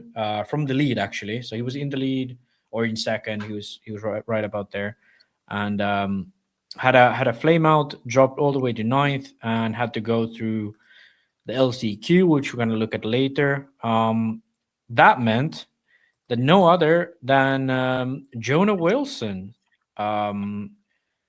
won the semi, which is like, I feel like that is quite wild. Like he was starting 5th in the semi. There was fast guys like Fuller there. There was Rose. There was pretty much anyone except for Wilson I would have expected to win that semi. Can I say something? Yeah. Wilson actually won the junior final at this race in 2023. Okay, so he went from winning the junior final to winning the semi, so that's pretty good. So I will say that that semi was very slow because he ended up starting 5th overall. I think. I think he started like on the line. So that's it seems to be the thing, right? That first semi always seems to be. We see this in Europe too. It always seems to be the slower of the semis. Probably. I don't know what it is, but the odd always seems to be the faster, or the second semi always seems to be the faster one lately, even at the Worlds when we was there in 2024. So just my observation. Yeah, I mean, it depends a lot. I feel like the thing with the more grooved in tracks like this is that we will usually have quite a bit of rubber put down in the mains. So running a 30-minute semi where all the fast guys are running and then another one right after that, I feel like it does make the track faster because that, like, especially the guys in the quarters and such, yes, they're good, but they're not as good. I feel like maybe the difference isn't that big, to be honest, at this level, but I feel like the more you run on a track, the better and faster it gets, especially when you run on longer times. So, yeah, I think they might have a slight advantage if you run in the second leg. But that being said, I was just like going through the results, and yeah, Fuller also had an issue. He was in the lead, had an issue. Then Fee was in the lead, had an issue. And Fuller ended up 5th in the main. So I don't know what happened to Fuller. He had a 53-second lap. I believe he probably had a flame out as well, maybe in the pits or something. I didn't catch that. But basically, when you have both Fuller and Fee, who are the top 2 fastest guys there, having issues, yeah, of course the main is going to be slower. So yeah, I don't see it being that big of an issue necessarily here. More so that all of the top guys had issues in the even men. So making it through from the even semis: Wilson, Rose, Wiggins, Robinson, Fuller, and Contreras. Where left out was Mechanic, Cavallari, Fee, Ardondo, Fenster, Heckert, Jaden Tew, Adam Drake, and Aiden Horn. So basically, it meant that Fee had to go through the LCQ if he wanted to make it into the main.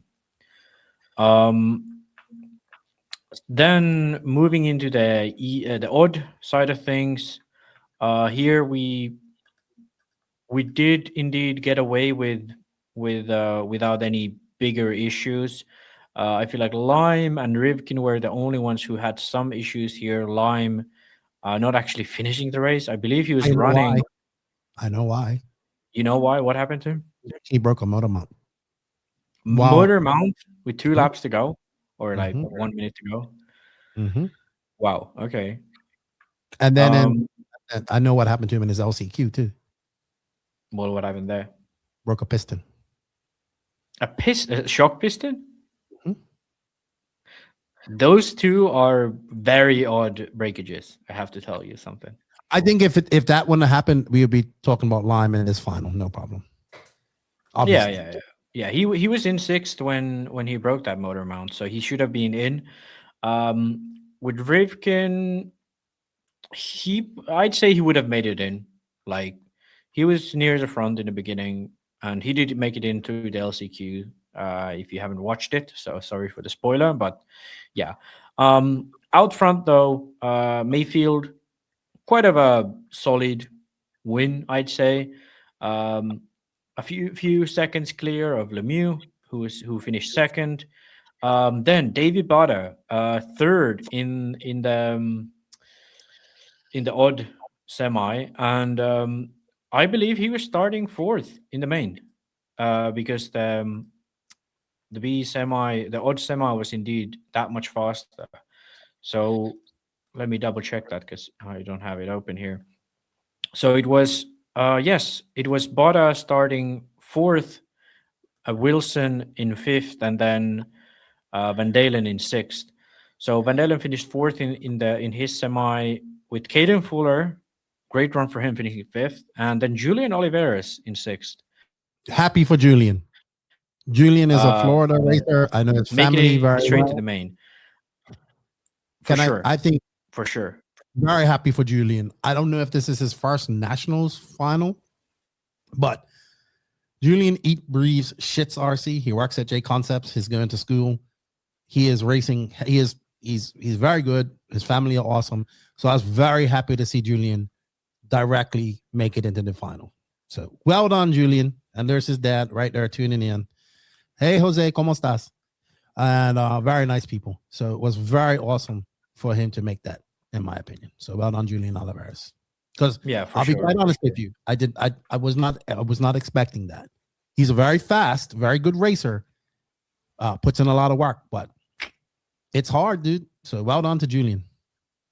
Yeah, I have to say I was a bit surprised seeing Julian make it in. But that being said, like, he did run really well. Like, he ran really well all week long. So, I mean, that Florida racing really bringing those guys up. I feel like racing consistently. Yeah, racing consistently against the Nato Tradardi, all Florida races. All Florida races. So racing against high level competition regularly and all the time and practicing a lot, having tracks around, it's gonna bring the level up. And I feel like this is one of the first showings of Julian getting onto that next step of his career where he can start challenging for stuff like this. Hey, and you know what? He will talk your ear off if you let him. That is a joke because he does not talk much. Yeah, I met him at the Worlds, and he wasn't the most talkative man, but his mom definitely was. Mom and dad are awesome people. Awesome people. Okay, so we go to the LCQ. Let's talk about that because that was actually. I'm sorry. Let's talk about Caden first. Yes, I feel like this was like one of his breakout performances, right? Like, I would have to agree.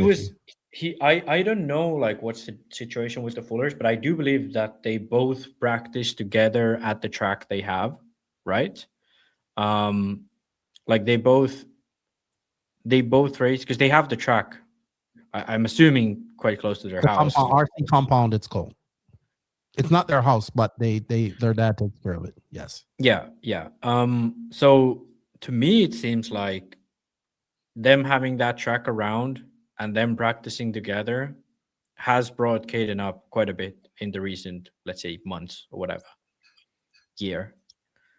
Because, yeah, it was quite a spectacular run this week. He made 5th in e-buggy.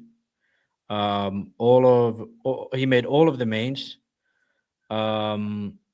Yeah, I applaud his results. Me too. Well done by Caden Fuller. So then we go to the LCQ. Yeah. And this was a 15-minute race. Now, I will say this. I think a couple years ago, Roar was all against LCQs. I believe they had one last year. Why. Yeah, I have no idea why either, because it's the fucking best 15 minutes of racing you're going to get in RC. And it's been proven. And then, I'm glad that they brought it back. And I'm glad it isn't 10 minutes. I'm glad it's 15 minutes where you have to get a pit in. And it was a fucking great race, dude. I will say this. Ethan Mechanic is a X-ray driver from up the Northeast. He was leading that race, and fucking Setzer got into him, and that was it. Like I felt so bad for him. It was early times, but man, he got wally mocked by fucking Setzer. It was bad. It was bad. So they Setzer did great. Took each other out, or yeah, but I will, to his credit, Setzer did wait, but it was like the fucking train went by. That was it. So okay. Here we go. He says back to Caden Fuller. Trout 74.54. Caden practiced last week. He put in the time. I was there. Cool. It paid off. He did very well. So 2 people bumped up from this, and it was Fee and Spencer Rifkin. Yeah, to be honest, it's the 2 who should have bumped. I would agree. I feel like this is my reason why I prefer the 10-minute They shouldn't have been in LCQs. the final. They shouldn't have been in the LCQ, number 1. Well, no. But like from the people, because the thing is, we have so many technical failures in Nitro to this day that there's going to be always 1 or 2 top guys, or let's say 1 top guy at the LCQ, who should always be the one to make it through.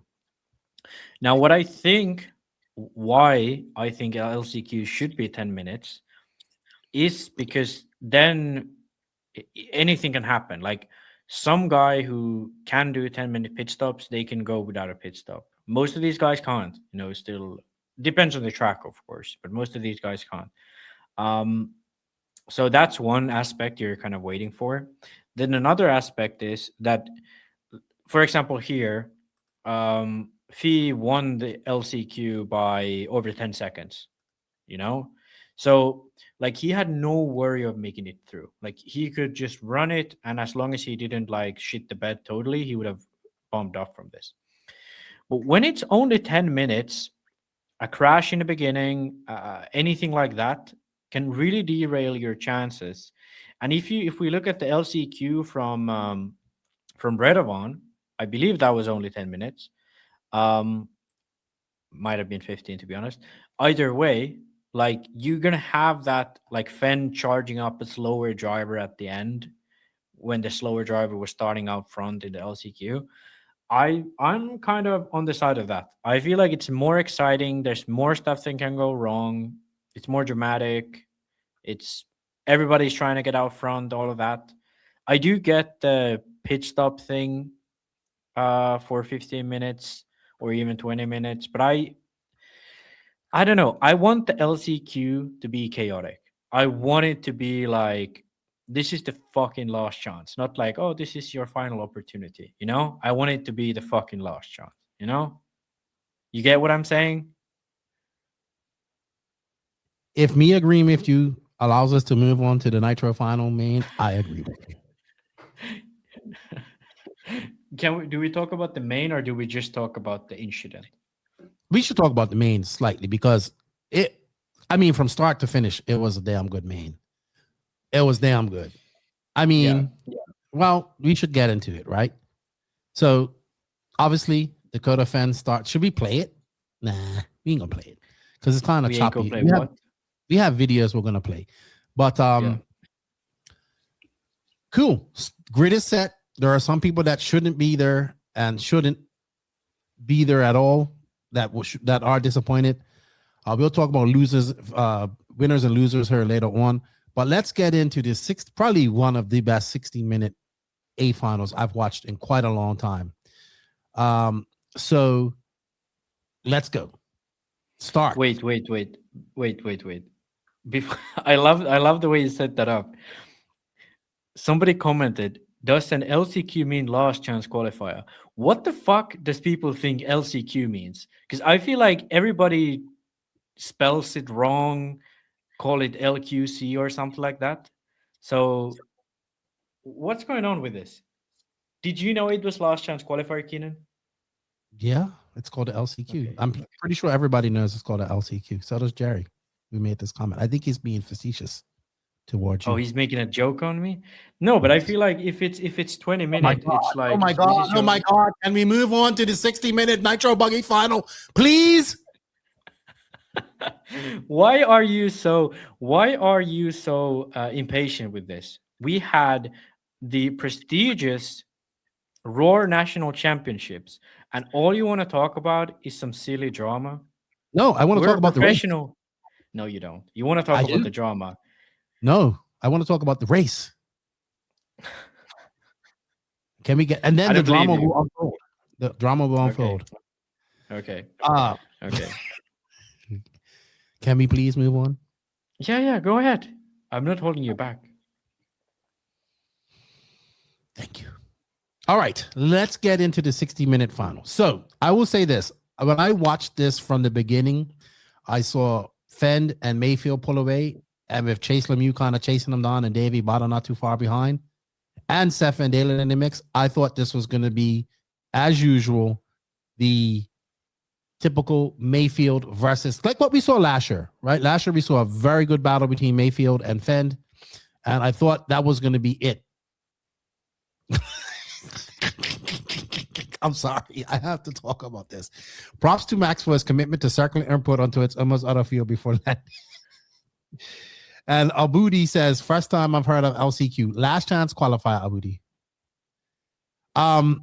Okay, so maybe you can reiterate what you thought about the start of the race.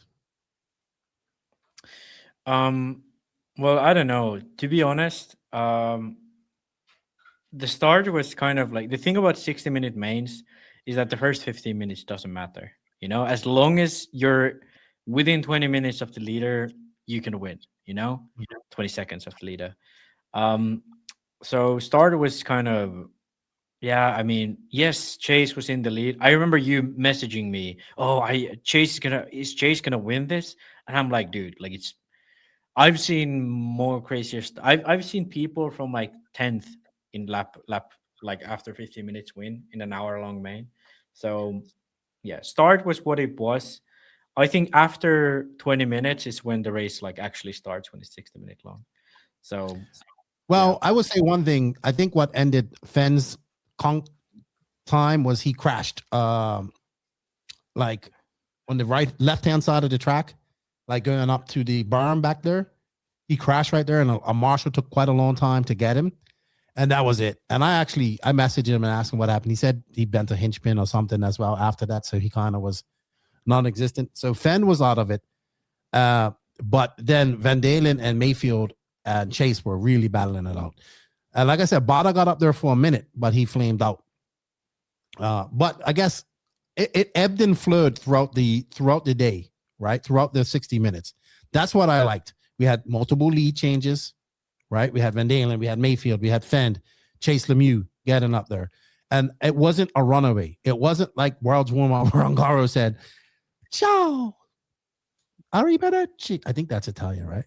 Arrivederci, yeah, and he just walked away with it. So I was happy about that. And I think about these guys. I think at the halfway mark, they had no tires left, dude. You could see like the bald tires from the video. So that's how bad it was. And then in the line, it was absolutely beautiful. But if you got out in that dust, oh my goodness. That's how it was in 2023.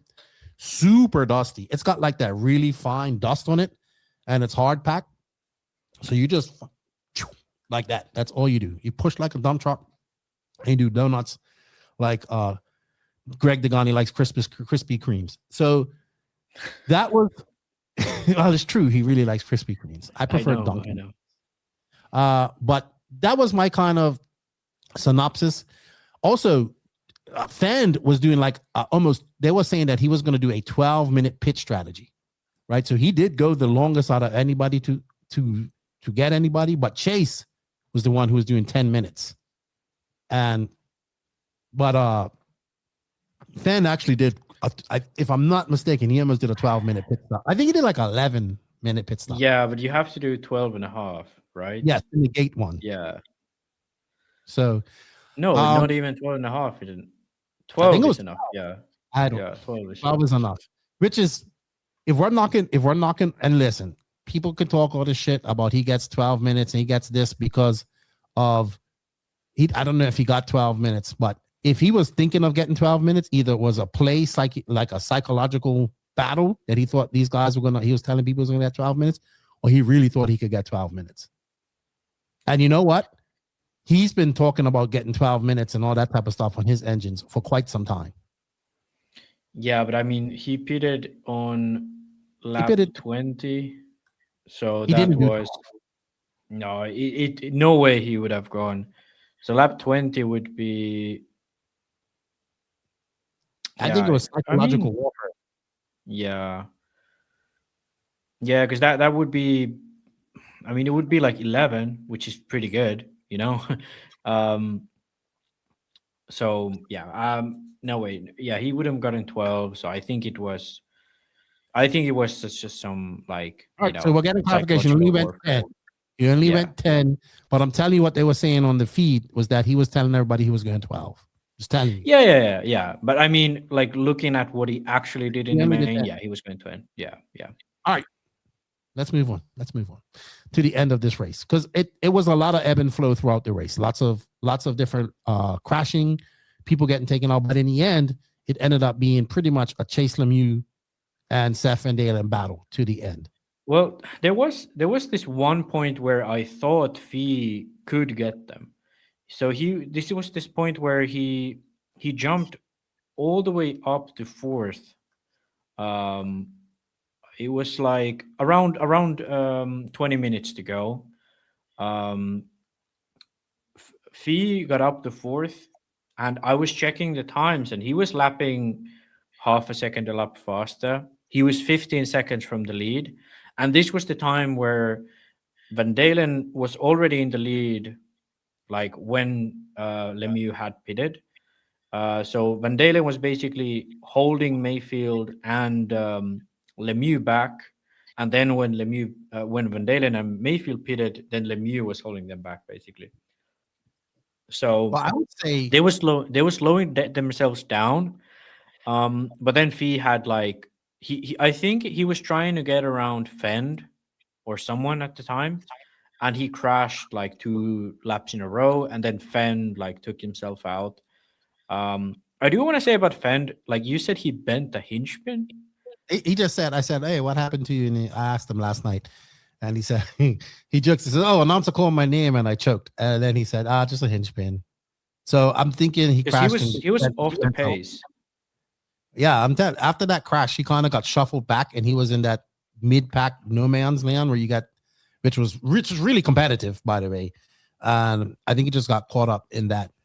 And I wanted to reiterate. I thought Fuller was going to catch up to Seth and Lemieux at one point, because when they came together, which we will play her, when they came together with each other, Fuller and Mayfield were only like 10 seconds back, or like 13 seconds back at that time. So if they would have got together more and more, Fuller was pushing, dude. He was pushing. I am shocked he's out. Yeah, and the craziest thing about this was that Fee was actually lapping like at the same pace, or I'd say even faster than Fuller. Even if you go look at his like lap times, Fee was by far, well, not by far, he was comfortably the fastest guy in the main. So this is when I actually thought Fee was going to catch them, because Fuller was like 5 to 10 seconds behind Fee at that point, and Fee was lapping faster. And then if you look at the end, Fuller was only 10 seconds back from Chase at the end, at the finish line. So like I think Fee and Fuller, had they not fucked up in the beginning, partly also because of them starting way out in the back, I feel like they definitely had more pace than Mayfield, and they probably had more pace than Lemieux.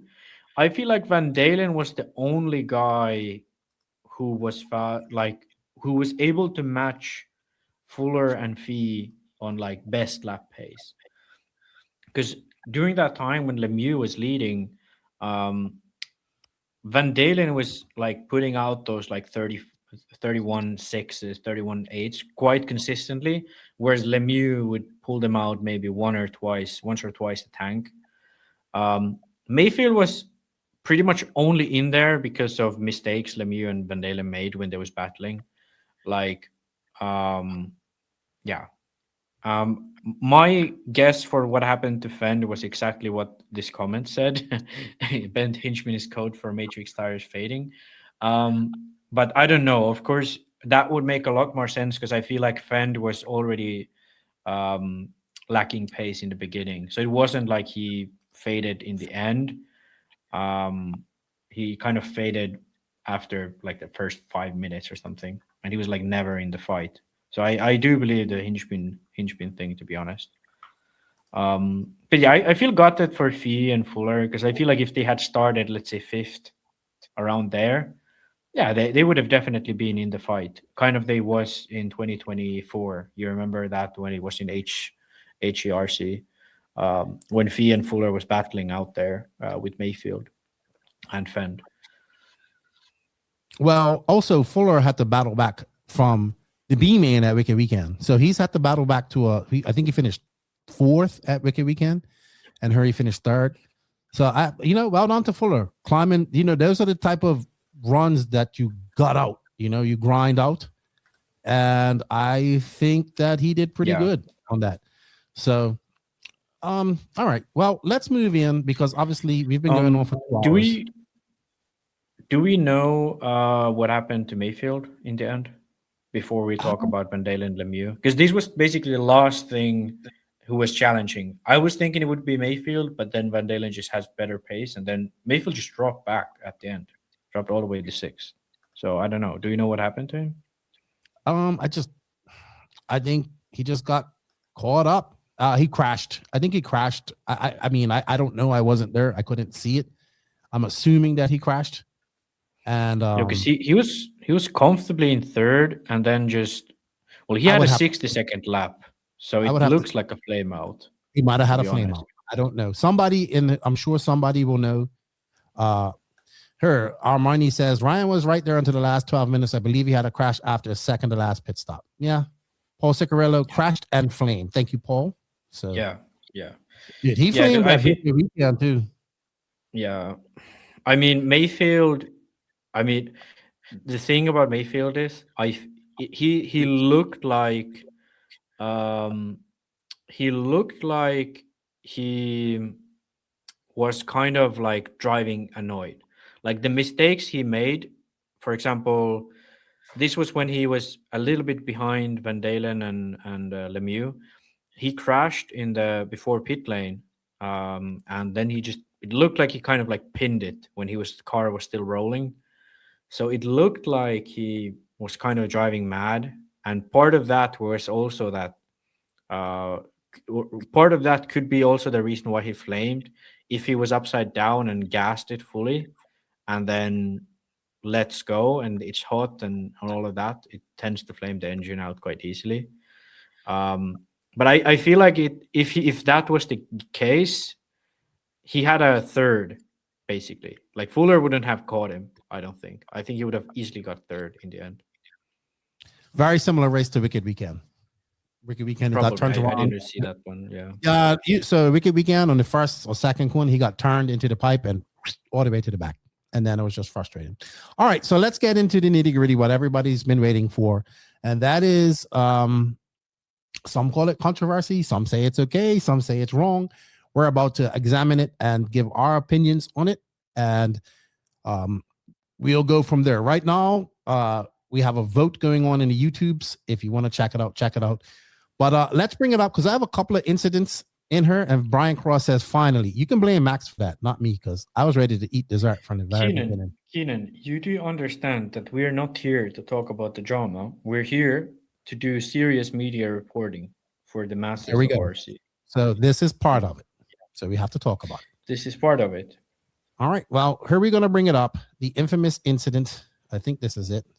So I think I'm going to just put the volume on. Why isn't this working? Okay. So there's Chase. And He's coming up through this section, and Seth Van Dalen is coming down through here. I think that was Seth that just went whizzing by out the back. And there you see he crashes off a very high speed section, goes over, crashes there, and then goes on. And you can hear this, and he comes into pit.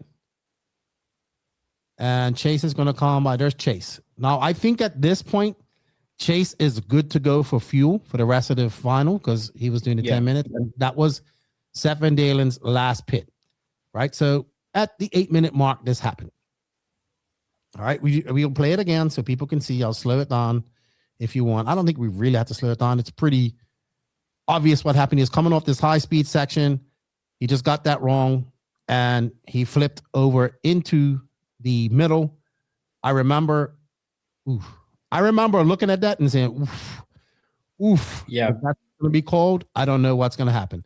So, and I heard it as a commentator. I know how those guys felt, right? Because they're like, shit, that was bad, but we can't. So just to give you guys a little, I've been here. The commentators are not in communication with anybody in the race directing that I know of.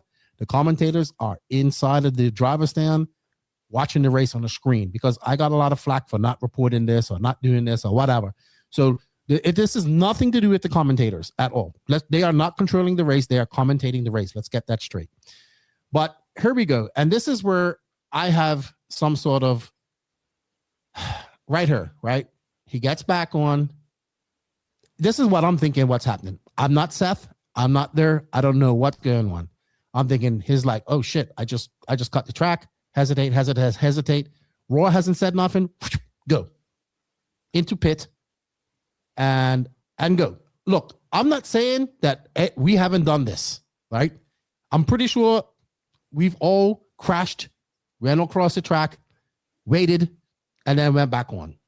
My question here is, was it a sufficient wait time? Right?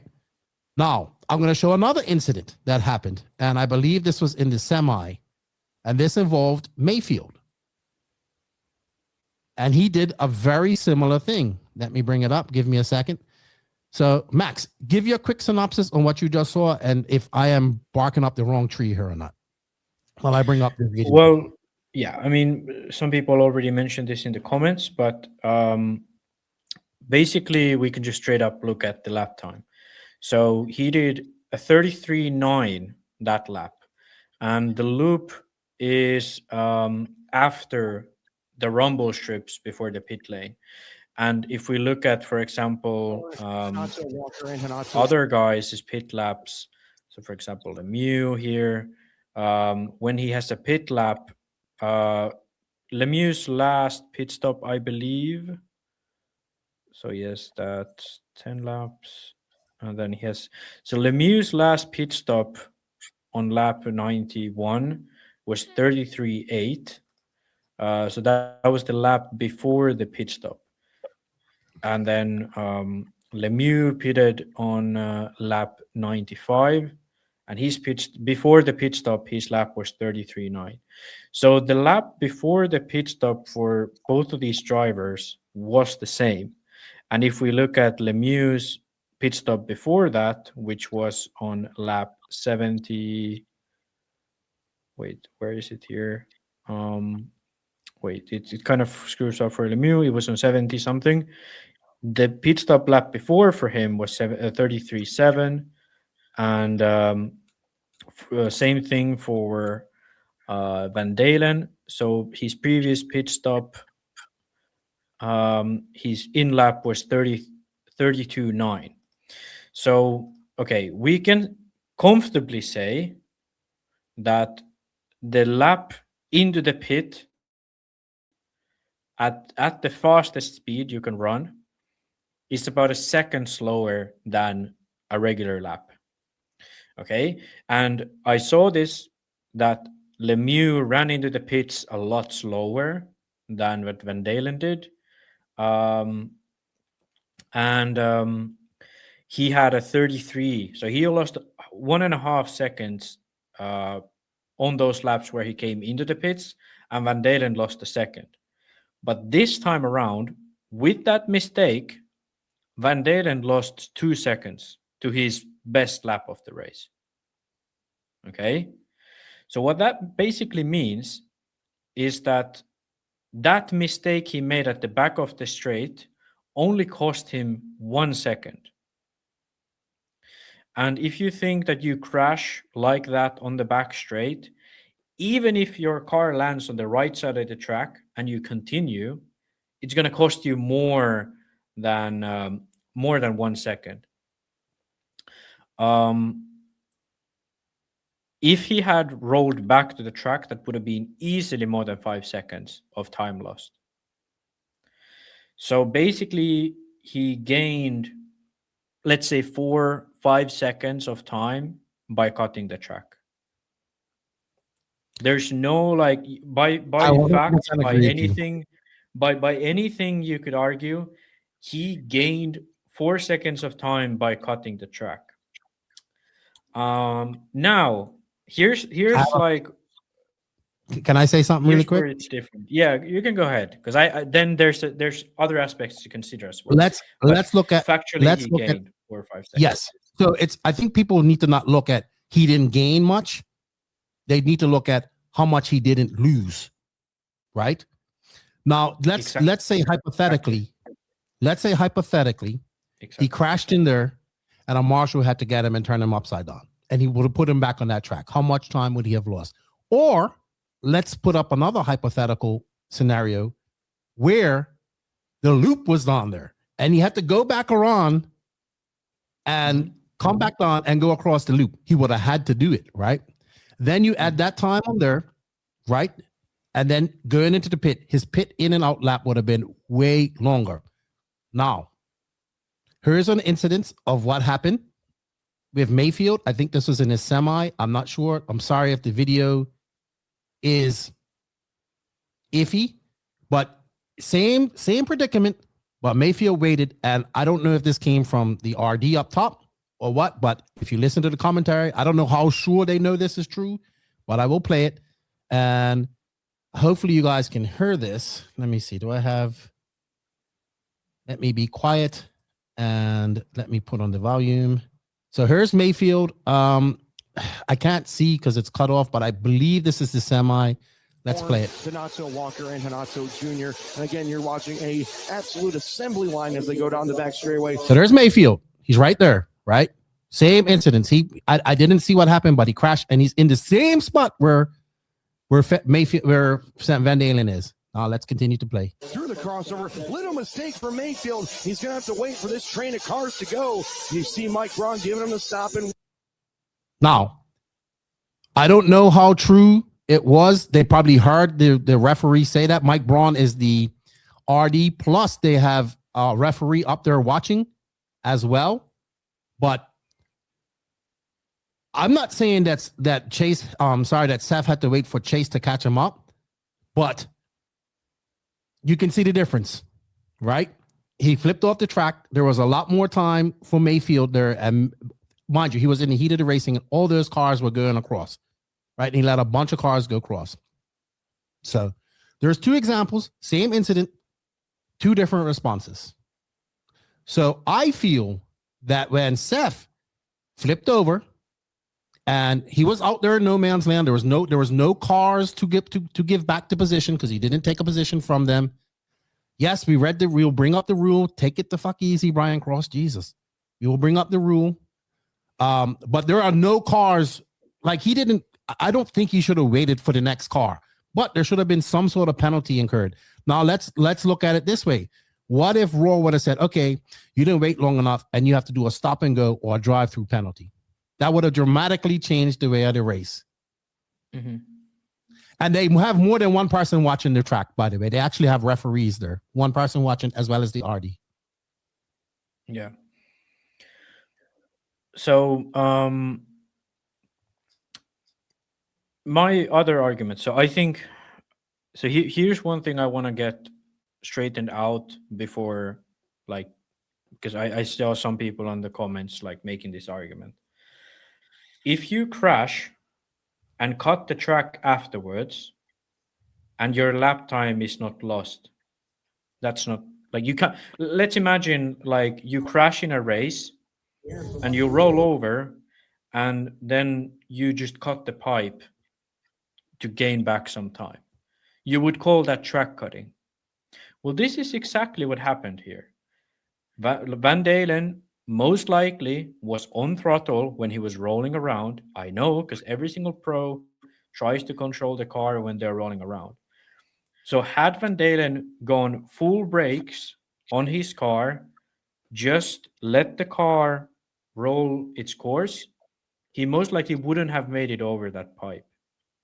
So yes, it probably wasn't deliberately cutting the track, but in the future, if we applied this mindset that if you happen to roll across a pipe and you don't get a penalty for it, I know for a fact that I am very capable of making my car roll further than it normally would by applying throttle when it's rolling around at the end of the straight like that.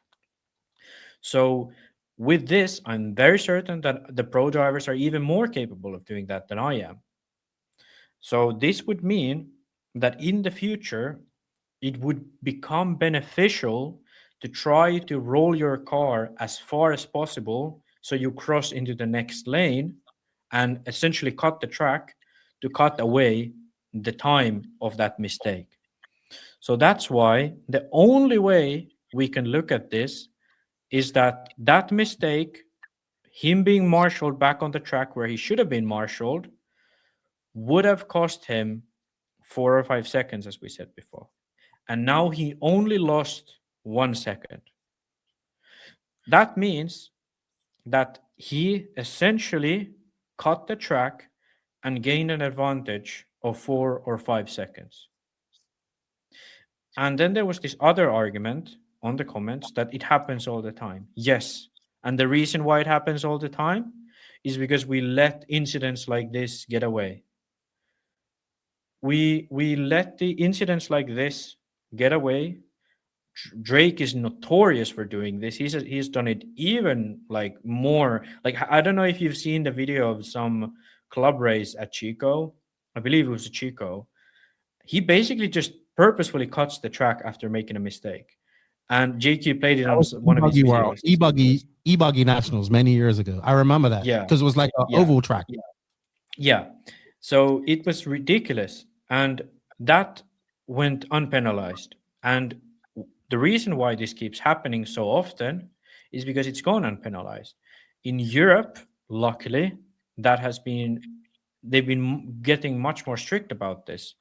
And they've given stop and goes or all that, or then told to wait if the incident is too long. So yes, that is the facts of the situation, and I think like there's no arguing away from that. Now, would Van Dalen have won the race had he went back over the pipe to the right side of the track? I'd say yes. I think he would have won the race. And the reason why I think that is because it was very clear during the last pit stop that Van Dalen had an edge on Lemieux. He was in control of the race. He made a pass on Lemieux. Lemieux had no shot at making a pass at Van Dalen. And every time he got alongside, Van Dalen had it in control. In the end, the gap between the drivers was like, what was it, 2 seconds, something like that, or 5 seconds in the end, actually, because Lemieux crashed on the last lap. So that doesn't really matter. But I think my argument is that no matter how the situation played out, Van Dalen would have won. But then there's this issue that Roar has rules when it comes to this. You know, like Roar has rules when it comes to cutting the track.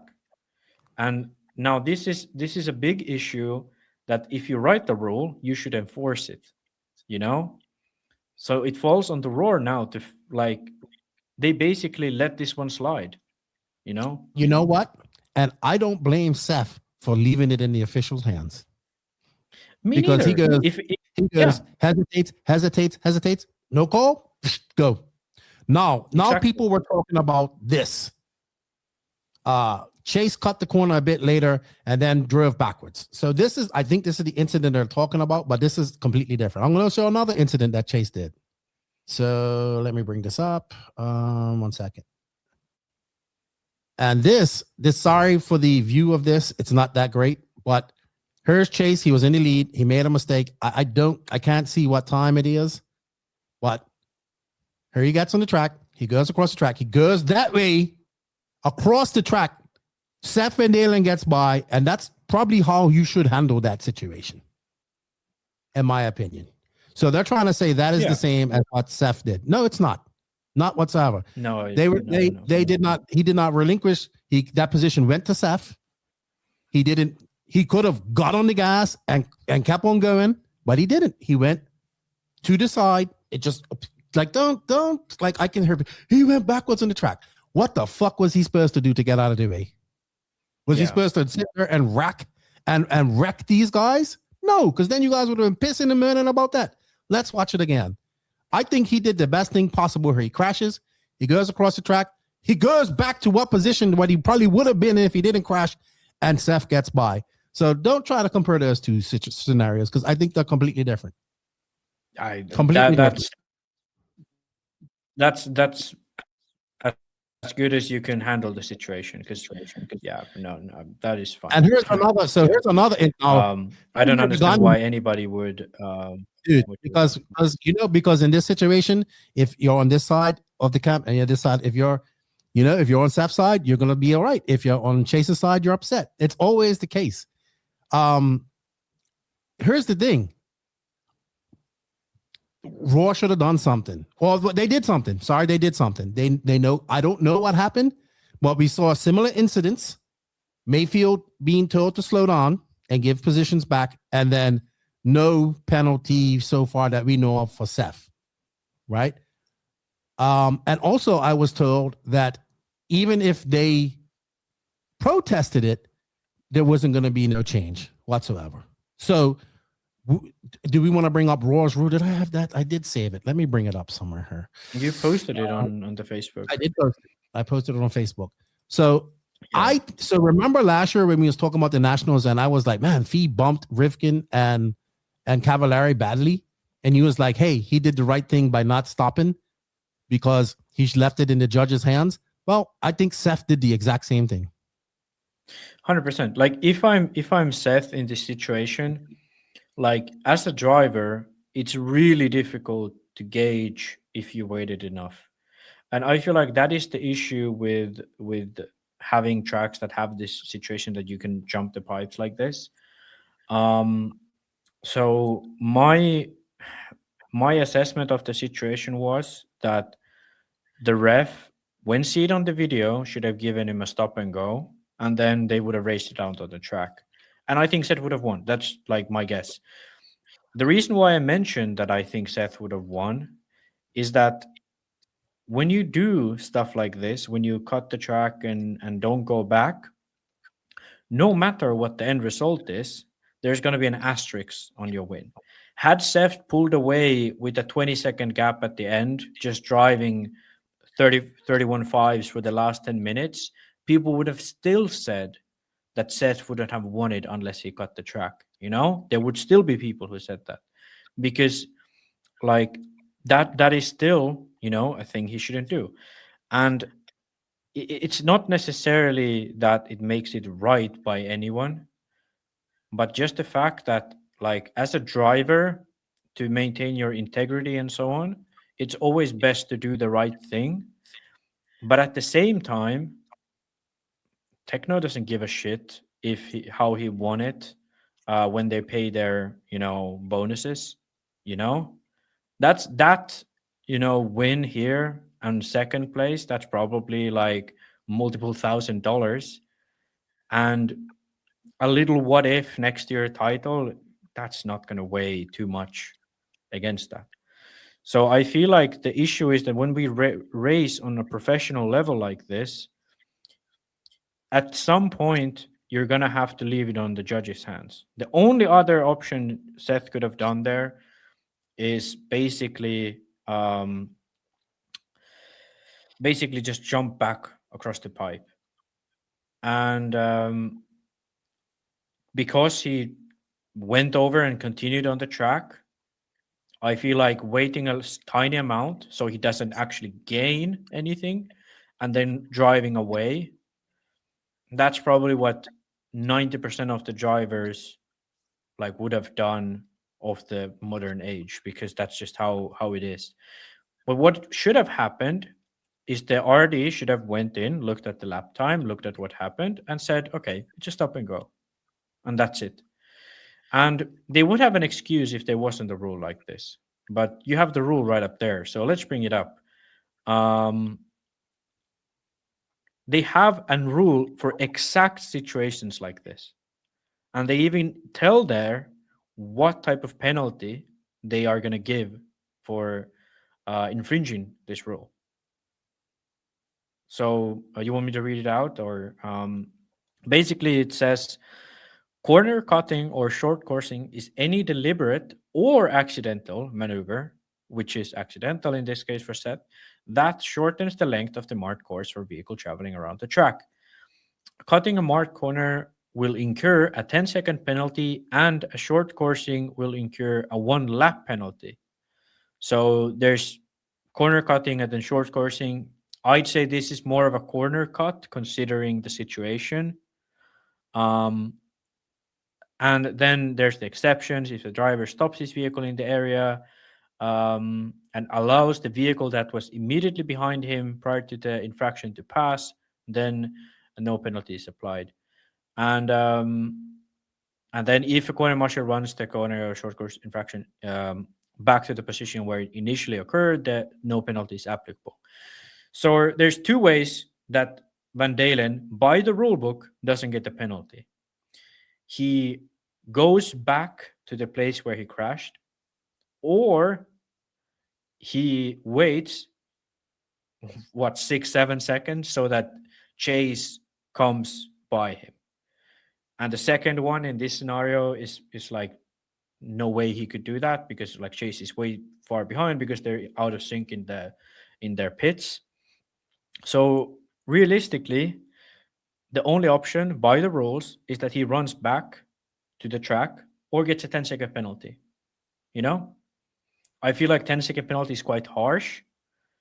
I'd say a stop and go would be more fitting to this specific incident. But the rules are incredibly clear. And the thing is, it falls on the driver to know what the rule book says. So if they gave Seth a 10-second penalty after the race, it's Seth's own fault, nobody else's. It wouldn't be bullshit from Roar. That's the fucking rules. That's the way they've written it, black and white. So by the Roar rule book, Chase Lemieux should be the Nitro Buggy Roar national champion. And there's one actually comment here, how much behind him is immediately behind him. I think this the immediately word refers to next in the order, not immediately as in like right behind him. It means that behind him in the order. So if he's leading, obviously the car in second. So yeah. So what I'm seeing here is we have one incident with Mayfield where he's been told to hold up. And we have another incident where we don't know if he's being told to hold up. So I know people are saying in the rule books it says this and it says that, but it's also to the discretion of the RD if they want to issue a penalty in that case. I think this situation, this rule applies to after the fact, right? If that makes sense. After it's done, I don't know how this rule is about because they didn't really have video evidence back then. But if I'm a team manager, I would have zipped my ass up there and been like, hey, that dude just cut the track. Yeah. And I would have been up there right away and be like, hey, that guy just cut the track. But you know what? Seth, you can see he hesitates, like, hey, what's going on? And then he goes. I don't think he stopped long enough. There's no long enough. There is no long enough in the rules. The rules clearly state there's two ways to look at the rules. One is that if a lapped car is behind you, you have to let that lapped car in front of you. The other way to read the rules is that if you are in first, you have to let the car who is in second by. So there's two different ways to read the rule, but Seth doesn't fulfill either one of those. He doesn't let the lapped cars behind him by, and he doesn't let Chase by. So basically, like, by any way of looking at the rule book, there should be no question that was worth a 10-second penalty. Okay, there is no long enough in the rules. It doesn't say about any time. It says to let a car by who is immediately behind you. It either means the car in order or the car on track immediately behind you, and he does neither. So there's no question he broke this rule, and he should get a 10-second penalty. No question. So do you feel that, so like, we understand that Seth broke the rule, right? There's no nothing about that. Do you feel that Raw should have at least looked at this and made a decision? Because from what I heard, they kind of say, oh, it has to be done in at the time that it happens, right? That's what I'm reading from conversations that I've.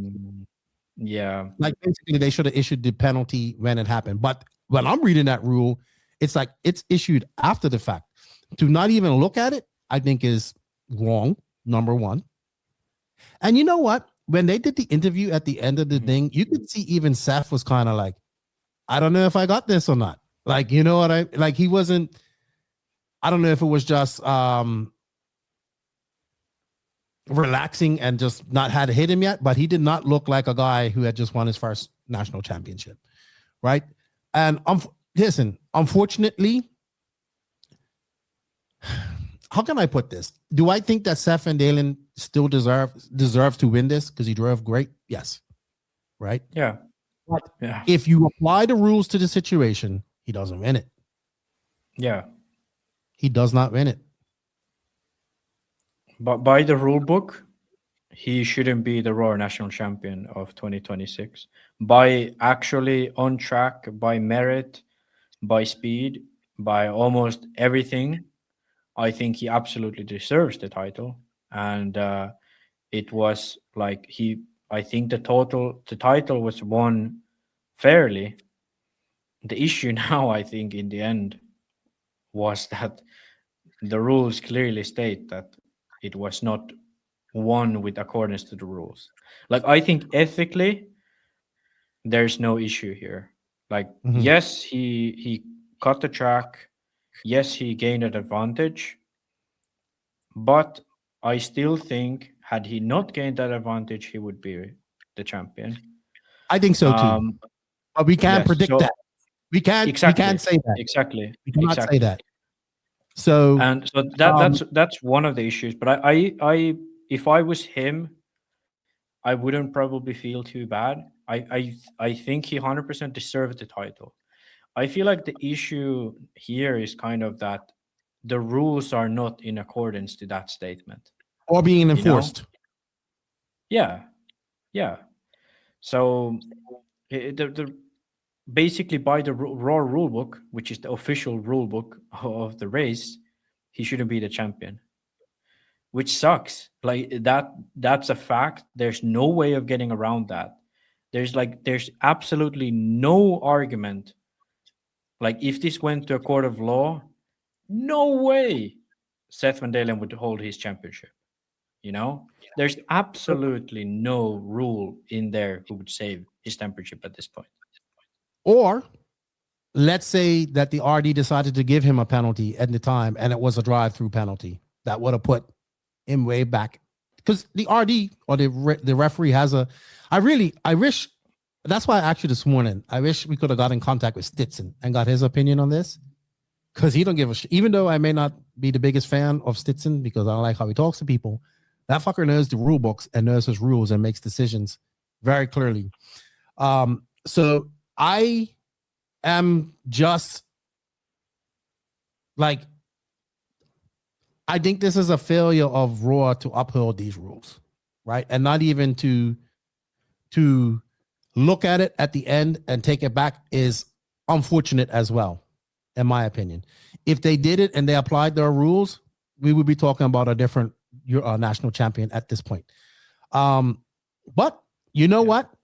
Sometimes it just goes like that, right? And in the end,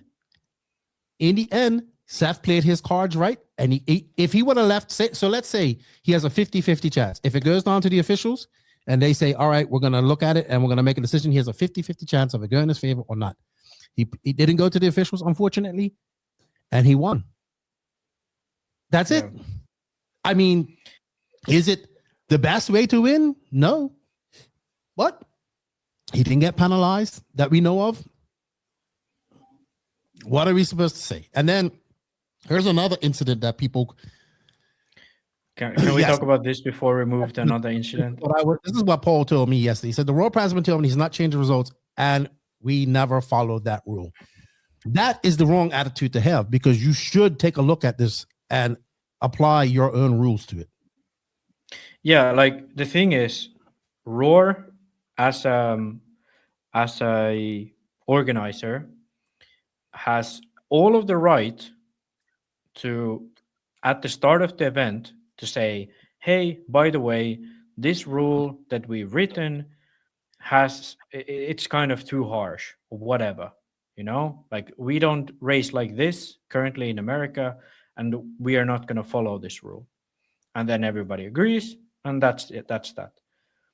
But when you start the race, you agree to a rule book, and then you don't follow it. What the fuck? And why the fuck do you have a rule in the rule book that you do not follow? Like, that is, in my opinion, that is the stupidest thing you could do, because it's not like that is a minute little detail. No, that's quite an important thing. Corner cutting happens, or track cutting or whatever happens at these races very regularly, and it has decided multiple races in the past. So you better make sure that the rules make sense,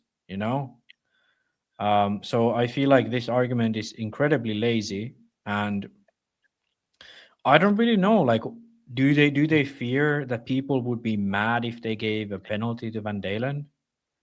Like, I don't understand, because I feel like this is going to lead to much more drama against Roar by not actually following their own rule book.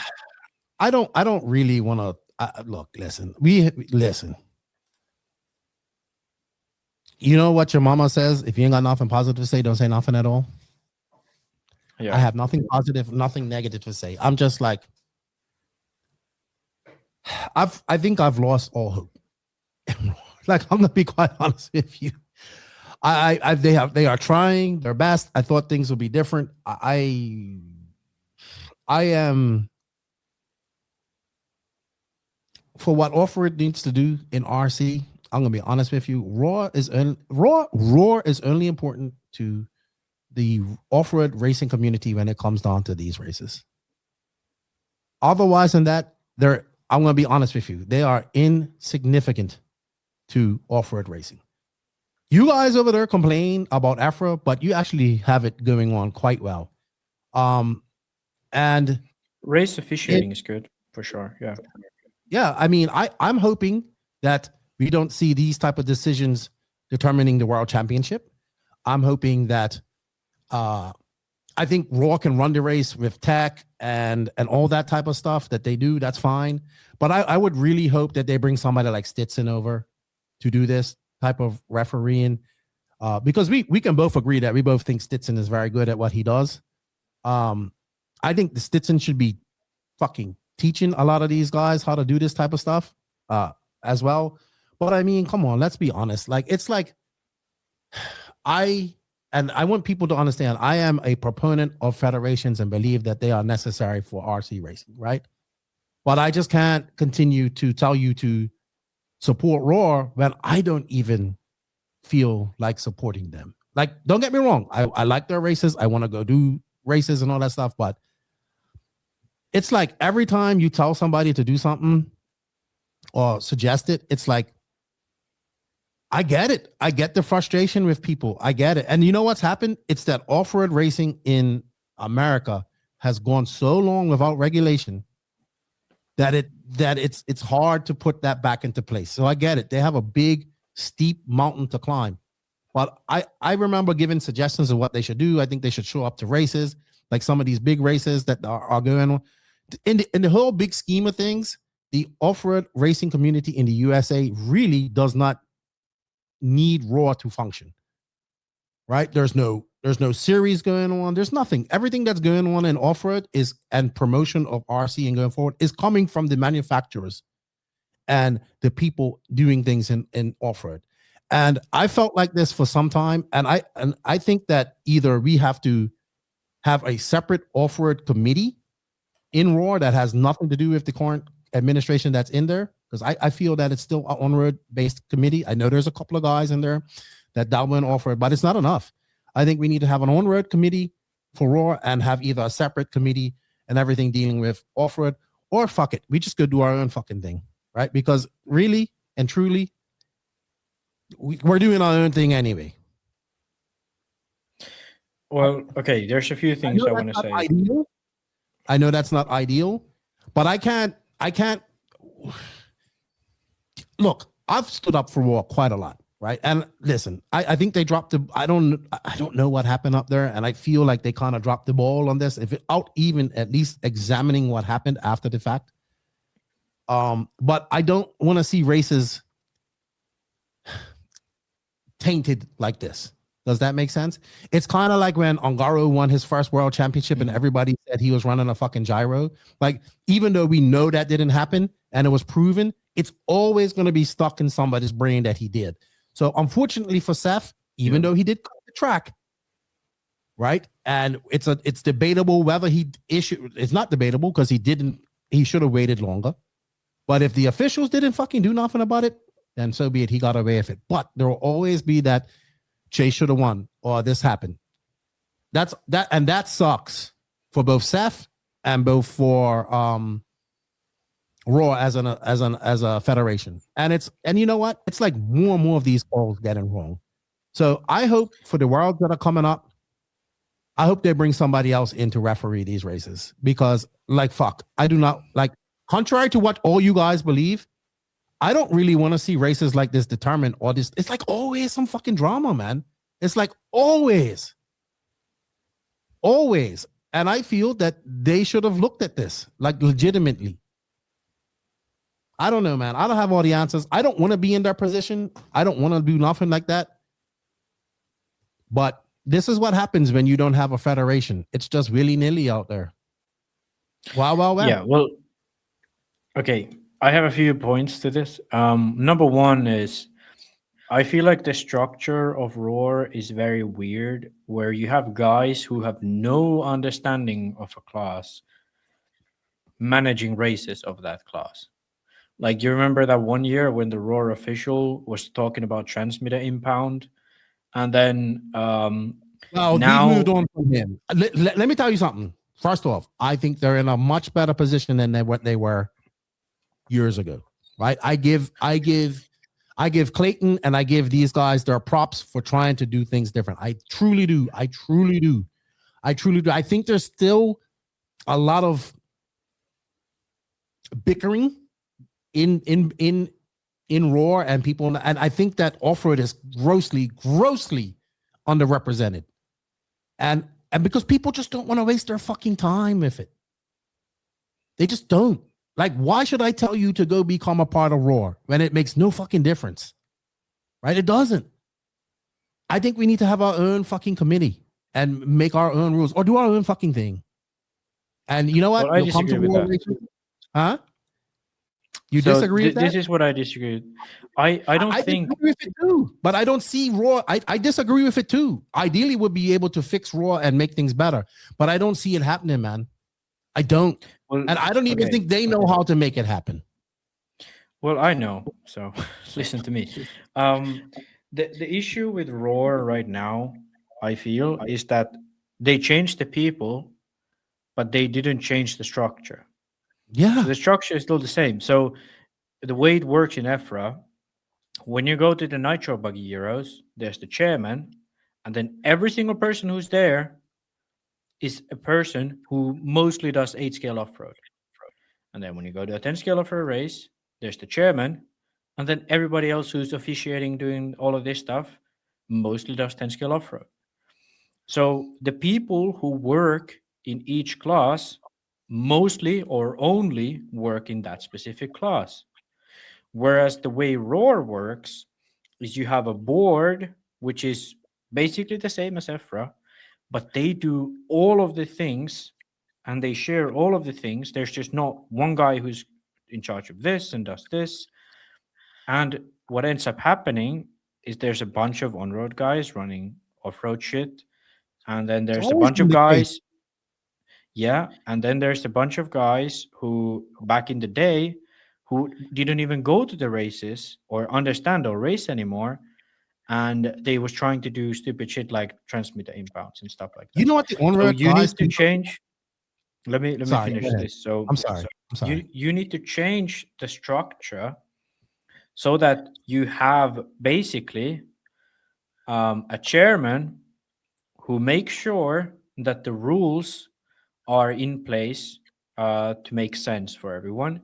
And then you have class representatives. You can have manufacturers, you can have drivers, you can have whatever you want. You can have state representatives, whichever way you want to do it. But people who actually race and know how things work come up with rule changes and all of these things that need to be adjusted. And then the chairman is just one who confirms all this stuff and directs the class into the correct direction. And I absolutely do not. I bet you that there is someone out there in America who, if they said, "Hey, you want to be in charge of 8 scale off-road nationals, and that's your only job at Roar," somebody would fucking jump on that in a heartbeat. You know, I know there are people. It's not the lack of people. It's the structure makes it so that things are not going to work out because you cannot focus on one class. You are people who work on different things and they don't understand the different things. And then you don't have the structure. The rules are updated mid-year and blah, blah, blah. It's a shit show. And it's not necessarily the people in there, although there might be some of that too. Is the structure that Roar has been built on, and it hasn't been changed, even though the old guard, quote unquote, has been ripped out of there. And, sort of. Yeah. And then my next point, which is this: if this was any other race, do you think the situation would have been different in America? That is, no. The end result would have been the same. Do you think? If this happened between Van Dalen and Mayfield at DNC, that somebody would be like, "Hey, by the way, you get a penalty for track cutting and this other guy wins it"? No, that wouldn't have happened. Would it be a thing at like race time or any other race? It has been a thing. It has been a thing. I've seen in pro class. Yeah. Well, after the race for the win. No, not after the race, but I think hold on, let's back up a little bit.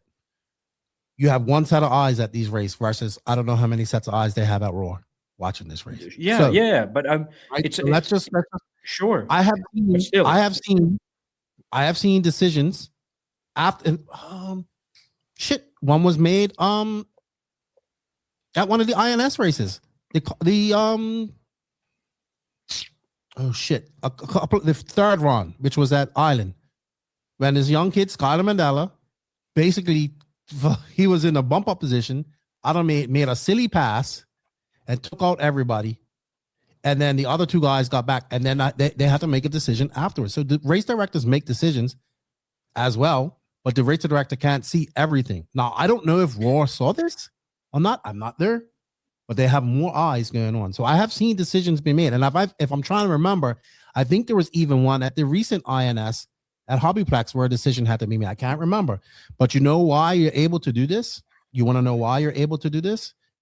Because INS and let's take INS and ONS, they have their own rule fucking basis, which is a lot based on Roar, but it's a series and they can govern how they feel to be governed.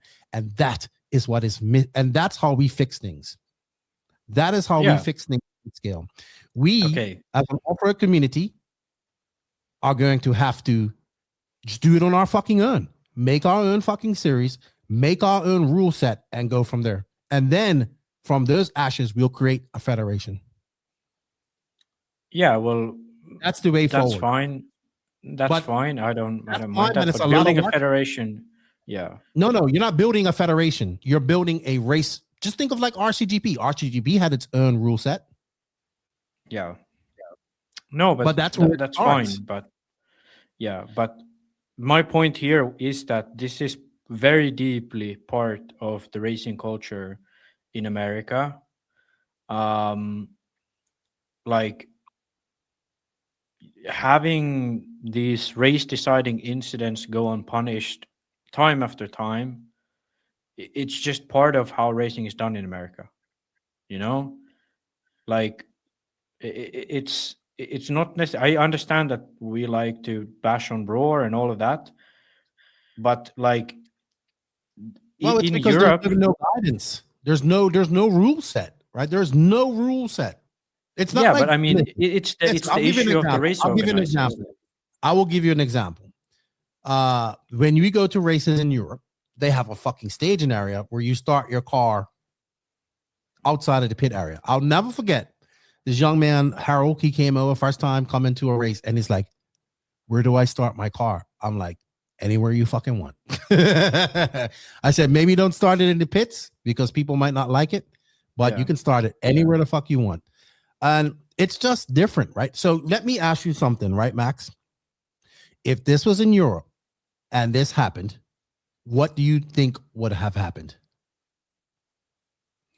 So the way we do it a lot, I can't speak for every single country, but at least in Finland.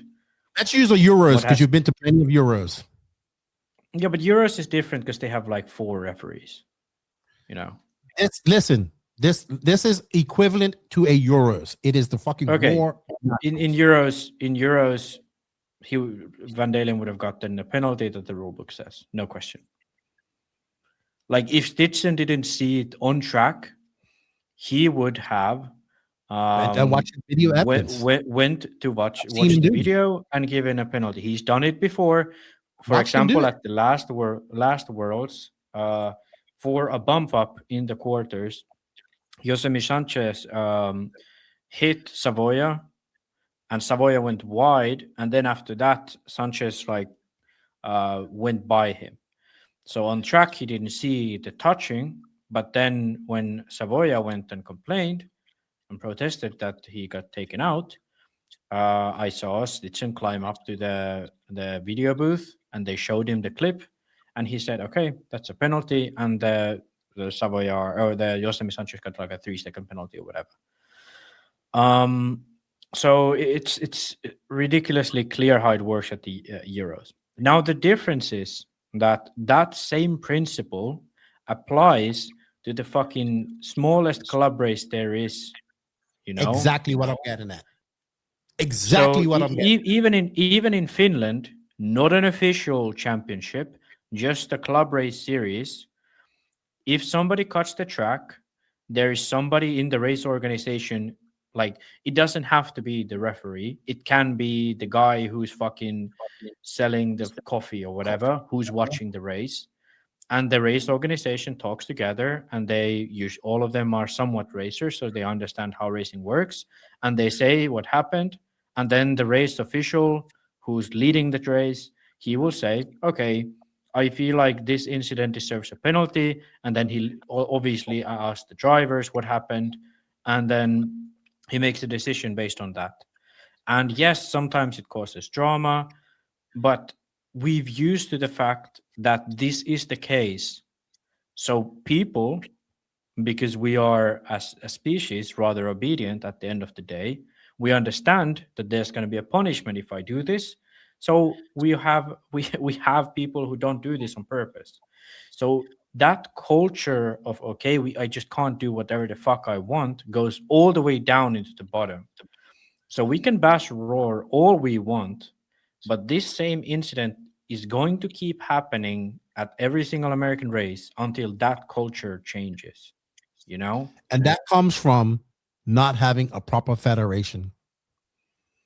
Partly, yes. No, it is that, period. You can't imagine it. That's why I find like Pecco and all Europeans have such a hard time when you come to American races, because you can't adjust to the lawlessness. Now, because you're used to structure, and we just don't have that in the USA, because roar to the average off-road racer is insignificant. There are people that have gotten into racing and will never, ever, ever give two flying shits about roar, because it's not there. And then Raw can say, well, you get insurance and you get this. That's not enough, man. It's frustrating, right? It's frustrating because I want it to work. But I've lost. I just don't see it happening. I don't see it. And well, but I just think I think we just need to do it. Like, I don't know what the answer is. I know how to fix it, but I don't see anybody. It's just going too far. It's going too far. Well, you got to reel it in. And they can't reel it in because they only have fucking one race a year that it means anything. One fucking race. So does EFRA. Yeah, but that you missed that. You have also the different federations in each country. That makes a difference. Exactly. And that's so why don't we have Raw can't get nobody to do it. Because Raw can't get nobody to do it. And nobody wants to fucking do it. And nobody cares. Well, this is kind of the issue that... Listen, when Lance was in Raw, I would literally be at his house and it would be fucking 3 hours of on-road talk. Yeah. I mean, that's the same thing that happens in EFRA too. You know, all three, and it just needs to be separate, man. You can't get nothing done when you're the minority and those guys have been there forever. You can't get nothing done. They're going to do it their way. You know what the on-road guys think of the off-road guys? That we're the redheaded stepchild with no rules. And when you see things like this, I get it. Why they mean that they think like that way, but that's what we are. We are the redheaded stepchild of fucking to these people. But I feel like even you are missing the issue here. The issue isn't roar at the top level. The top level. The issue is not at the top level. The issue is that there is no organizing at any level of RC in America. And where does that start from? It starts from the clubs working together. So you have people have... There are no clubs. This is in Europe. Well, there are no racetracks working together. What do they have to follow? Where's Raw? INS. Is Raw there? INS. Listen, when I went own rule set, that's what I'm trying to... Didn't I tell you that it starts with doing a series? Dude, okay, now I'm getting pissed because you're not listening. Okay. I know, I gotta pee. I'll be right back. Listen. I gotta pee. We in Finland have our own fucking rule set, but we work under EFRA. We in Finland choose to be part of EFRA. We choose to be part of EFRA. Why the fuck does not INS or these fucking joy races or race time events, why the fuck don't they choose? We follow EFRA rule book. Because I am trying to tell you that fucking Raw, they do follow Raw rules. INS follows Raw rules. Why don't they have the rules on their page, for example? Because they just follow the Raw rules. So exactly. This is the whole issue. It's not the job of some fucking Raw official to post those fucking rules on the INS webpage. It's a collective never going to happen. Responsibility of all the people. Yes. Well, why the fuck does it happen? It's because of shit like this. Is Raw going to send somebody out to govern? No, they don't want. Listen, Raw needs to be going out and getting boots on the ground and getting people, the off-road community to. Okay. I gotta pee. I'll be right back. I'm gonna go on a fucking tangent. I'm gonna go on a fucking tangent.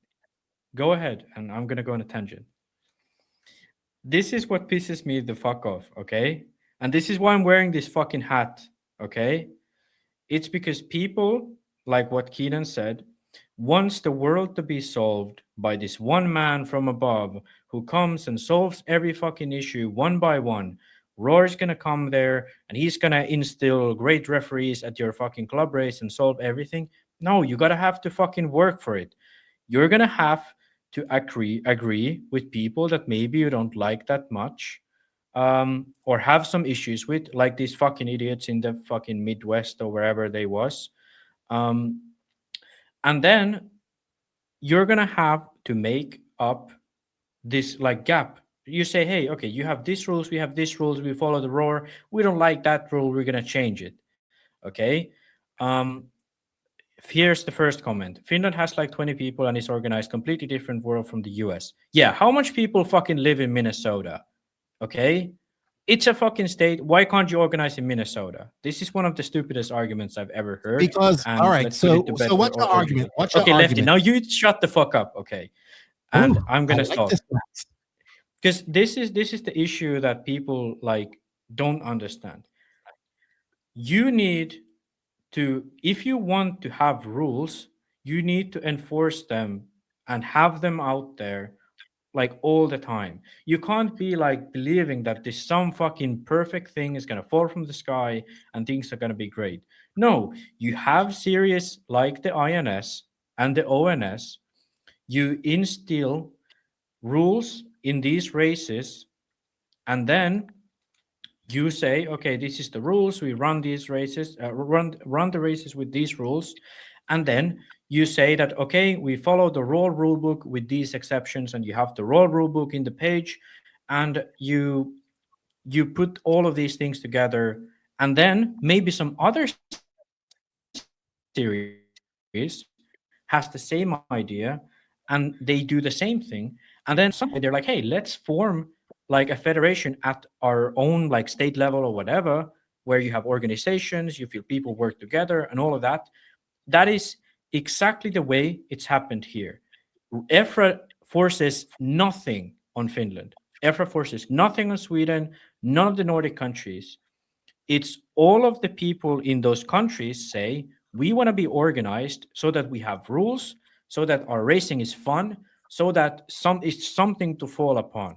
Okay, and then EFRA is just there to make sure that we have a European-wide race, you know. And this is the thing that needs to change with the culture, which is in America, that because we have these one big events, big off events, they don't give a flying fuck about rules or people enjoying the race. What they give about is that as many people come to the race so they can get their fucking paycheck, okay? And then what happens is racing at every single level gets worse, and then idiots like you and me are here arguing why shit isn't going good. It's because people aren't trying hard enough. They're not putting their heads together. They just think that, oh, things are going to be fixed on their own. No, they're not. You have to work little by little, and then things will get better, you know? And yeah, then somebody said here that Minnesota has 2,500 racers. Like, it doesn't matter. It doesn't fucking matter. Like, we have racers in Finland. Finland is the size of a small US state. Germany is about the size of, yeah, we're size of like North Dakota or something. Germany is the size of California. All of these countries in Europe have a federation. Why the fuck don't you have a federation in each of states in America? It's because people who complain about roar are too fucking pussies to do anything about the issue themselves. They just say, I'm going to play in my fucking backyard and fuck you guys. And we're not going to have rules in my backyard because that guy had a silly rule. Instead of working together, being a collective of RC racers who love the sport and work together, and then you think why people are pissed the fuck off. And the only reason why RC racing in America is doing pretty well is because Americans have had in the past quite a good amount of disposable income. Okay? And that's why I wear this fucking hat, so pieces of shit who don't do shit to make things better would understand and get pissed. Okay? Instead of crying about every fucking thing. Can I talk now? Now it's your turn. Okay. So ideally what you're talking about would be regions, which they do have. Right? Yeah, but you don't need to do top down. You let them organize on their own. Not gonna happen. Let me tell you, never gonna happen. Not with that attitude. No, I'm telling you, it's not going to happen. You can't even get tracks within 3 hours of each other to come to cooperate together. You're talking about people that they don't even know what you're talking about, dude. You're talking about people that have gotten into racing in the last 10 years, don't even know about Roar. You're trying to compare Europe to America, and it's just never going to work, Max. Never going to work. Listen, I emphasize with Roar because I get it. They're trying to get people in to do things, right? I remember I pushed people to become Roar regional representatives, right? And there are people that want to do that, and that's fine and dandy. But Offroad has got, I'm trying to tell you, you don't like what I'm going to say, but this is the truth. Offroad in its basic grassroots form of racing in the USA has no need for Roar. No need for them. Because listen, if they would have, then the entries would have been full. I remember a few years ago, I said the ENATs don't get full because of e-buggy guys, e-buggy only guys, and e-truggy guys are not as hardcore racers as Nitro guys, because you have to be really hardcore to race Nitro, and then you race e-truggy and e-buggy as a backup, or even Nitro truggy as a backup class. Now e-buggy has its own rule set, but you're dealing with people that don't even know what Roar exists, or they just hear about it. So you're already fighting an uphill battle with getting people. The first thing people say to me, I say, hey, you should join Roar. Remember, I was telling everybody to join Roar because I fucking believe in the federations, right? People say, what do I get from joining Roar? Why should I join Roar? Does it make a difference to their racing? It doesn't. Because they're saying people are going to go to their race, their track, that's 2 hours away from them or whatever, go have their fun and go home at the end of the day. They don't give two shits about fucking the rules that Roar has and all that type of stuff. And that's just it. Because you know why? Because Roar for many years, and it's not the fault of the current administration, it's the fault of the previous administration. And they probably got to the point where they said, fuck it. We're tired too. We're just going to do our races. So your dream of states coming together to do their own, they can't even fucking, people can't even fucking agree to fucking not have a fucking race with a track that's an hour away on the same day. You know why? Because everybody's fighting for that fucking good weekend over a very minute pool of racers. Well, so you have, let me ask you a question. Listen, no, let me finish because people complained about me interrupting you and I stopped. So let me finish because this is the same argument. The dream that you have doesn't exist, right? So what Roar had to do, and Clayton started to do it. He came in and they had big things in mind. It's not enough people in there to do what they want to do. If we're not going to break it down to the states, we're going to break it down into fucking regions, right? Well, why the fuck do people need to go become a Roar regional manager when all they see is Roar every fucking year is the 3 races in Offroad? And why fucking the attitude towards Offroad people is fuck redheaded stepchild. We don't fucking need them.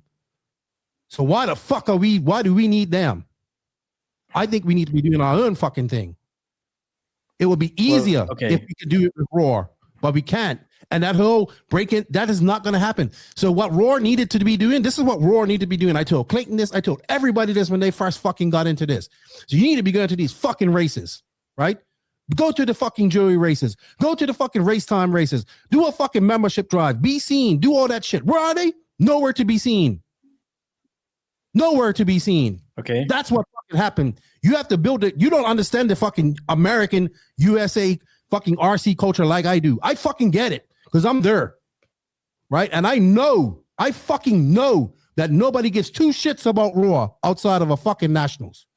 Even the fucking manufacturers are starting to get fucking fed up with it. I pushed to get Lance on there because I knew fucking Lance could make a difference. He has an understanding of how fucking races go and how things go. You know what it came down to? 3 fucking hours of fucking Onroad talk and her. We'll do with the fucking redheaded stepchild for 5 minutes. So like your dream is never going to happen. What Roar had to do was fucking boots on the ground.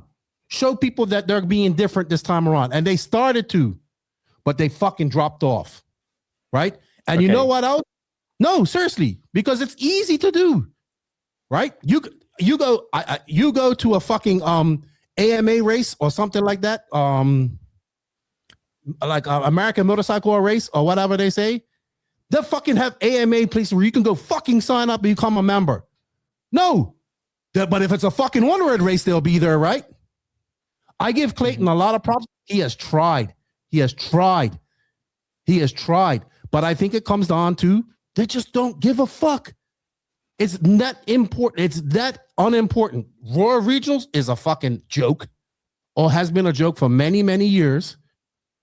You can't get people to. There's what benefit does it have to be a Raw member besides fucking pain in the ass and people like us fucking complaining all the time, right?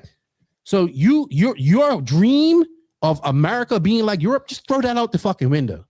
That's never going to happen. Never. Europe is able to do that because they have individual countries that abide to individual federations. America does not have that. It has America. Why can't you have individual federation?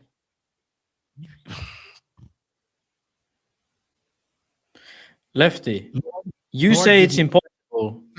Because so this is okay. Now let me speak because you've been going for like 10 minutes. So let me say you went for fucking 20. That's what pisses me off, right? You can talk and you can interrupt me as much as you want, but as soon as I do it, these fucking guys in the comments, please let them talk. Fuck off. Like seriously, like I'm tired of it. You clearly lose track of time when you speak. No, I've given up. I have given up. Okay, can I now say? Should have been boots on the ground. They need to build confidence in the American off-road. In like, you don't know what it feels like because you have always had a fucking functioning federation from the time you got into RC. From the time you got into RC, it has nothing to do with RC. Listen, let me tell you something. I'm just listen to an older guy talking to a younger guy right now. You grew up in a different world of RC than many others do that are listening to this right now.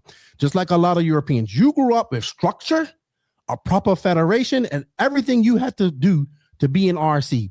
There are people that have been into RC that have no idea of what you're talking about and don't give two fucks about it. That's what you're dealing with. So you have to convince those people to join up and be a part of this. And you think it's this simple to do it like this, and it's not like that. Oh shit! What happened? I don't know what happened. I'm not. Listen, I kicked it. What you're saying is ideal and should happen. I'm not disputing that. I am not disputing that, but I am guaranteeing you that can't happen. It can't. Can I now say what I'm gonna say? So this is the reason why I say my things 3 times on this show. Because Keenan, I spoke there and I made my point, and you talked nothing about what I said and everything about like what you wanted to think. Okay. I told you that Roar is not going to save everything from the up down, that people are going to have to make things from the bottom up. And the whole 20-minute spiel there was how Roar should do this and this and that. No, Roar should do absolutely fucking nothing except take their hat, walk to these race organizers and say, hey, let's work together. Can we help you somehow? That's all they fucking have to do. Okay? No, you didn't say that. Okay, Keenan, shut the fuck up. Hold on, Max. Time out. What the fuck do you think boots on the ground is? I told Clayton, I told all of Raw, you guys need to be at these big fucking races. Said it. I believe it's on fucking record here. Me saying it because I'm fucking interviewed them enough. They ain't doing it. It's been what, 4 years now? Nothing. So you're saying what I say already. Like I've said that. It's like earlier you said stop now. Okay, stop this because you're just Okay, listen. So you said it's absolutely impossible to have statewide series. Well, what about the Florida RC Championships? It's not impossible. It's happening. Why is that possible if it's impossible? Because it comes back to what I said earlier, that you completely ignore. No, It why? started for Why series. you said it's impossible to have starts- statewide championships, but you have It Florida starts RC with a championships. series. It starts with a series. Okay, well, why is it impossible to have Florida RC championships in other states except for Florida? Why is it impossible? It's not impossible. It takes the people in their states to do it, and there are other organizations. Look at JBRL. Look at Top Notch over in California. Exactly. Nothing So to do you're with making Roar. my point now. Oh, that can be done, but oh god damn it, it's nothing to do with Roar. But that's the type of things that Roar should be Exactly. getting involved in. Why the fuck are you this low, Keenan? Keenan, listen to me. This whole time. That's what I've been saying this whole time. No, you just haven't, get Keenan. stupid. Listen and try to think for a little while. Okay? I've been saying I that have this been whole saying time, Matt. no, you haven't. You have been I saying have. that you have been saying that Somebody Roar definitely needs to do this. Roar needs to do this and this and this and that. No, what Roar needs to do is go to these fucking race organizers that exist and make them collaborate on any level they want. Okay? And by this, you will lead the structure in RC and all of that into a better place. That's all they need to do. What you say is that you need state championships. Forget that. Fuck that. Roar regions, fuck that. Forget it. Nobody gives a shit. This is what EFRA tried in 2015, and they shit the fucking bed. Okay? And what EFRA should have done in 2015, you're on mute, Keenan, and I don't know what you're doing. In 2015, what EFRA should have done is went to ETS and say, hey, you're doing a good job. Let's learn from you guys and do this. Instead, what they did, they blacklisted them, okay? And tried to do their own thing. What you wanted to do with Roar was that they would build the whole structure of how races in America are run and build it all from the ground up. No, what we should do is have the structures we already have in place and make Roar build them into their system. Okay. Do you understand that? Max, you are repeating exactly what I said. Because you don't understand what I'm saying. No, I understand exactly what you're saying. Okay, so I said the exact same thing. Okay, Keenan. We're arguing. Listen. We're arguing about the same thing, just different words. What should Roar do next? I've been saying this for years. No. Huh? Say, make the argument. What should Roar do next? What am I saying that Roar should do next? Exactly what I said. Go talk to these race promoters and get involved with them. That's what they should be doing. Okay. So what has I agree Roar with that done wrong? 100%. Like people in the comments are agreeing with me because I literally said that. I've been saying this for years, Max. For fucking years. But it's not the fault of Roar for not doing those things. It's the fault of Roar. They should be done. Why do you then say it's impossible if it's already happening? It's not happening. Yes, it is. There's race series all over the country. No, but Roar isn't involved in. Okay. Hold on for a second. Time out. Because I believe we're talking about the same things, but we're mixing, we're crossing wires here. Okay. I agree with you. Do you think EFRA is involved in Finnish racing in any way? No, but you have an organization. Okay. Does the Florida RC Championships have an organization? No, they are the organization. Yeah. So what do you think the Finnish things are? It's different though. You have an organization. No. Yes, you have a federation that answers to EFRA, does it not?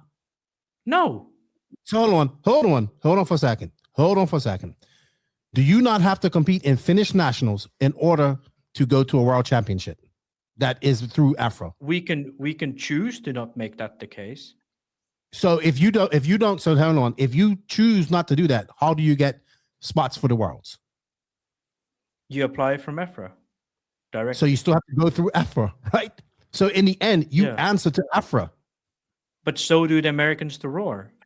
Exactly. And guess what? You're comparing apples and oranges. Florida RC Championships. No, I'm not. Okay, never mind. I'll just shut up. Obviously, No, Keenan, listen. Because you're not listening to me. I literally am saying that this is what's happening. Now, will you let me?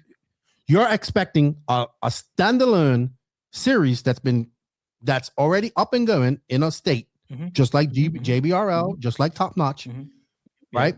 Yeah. So I get that part of it, right? 100% understand that part. Why does Florida RC Championships need Raw? For no reason, no. Why? We don't need Raw in Finland either. Yeah, but you need it because you need to go to the nationals. So you need it. No. I don't need. We don't need. Finnish national championship is exactly the same thing as Florida Carpet Championships, Florida RC Championships.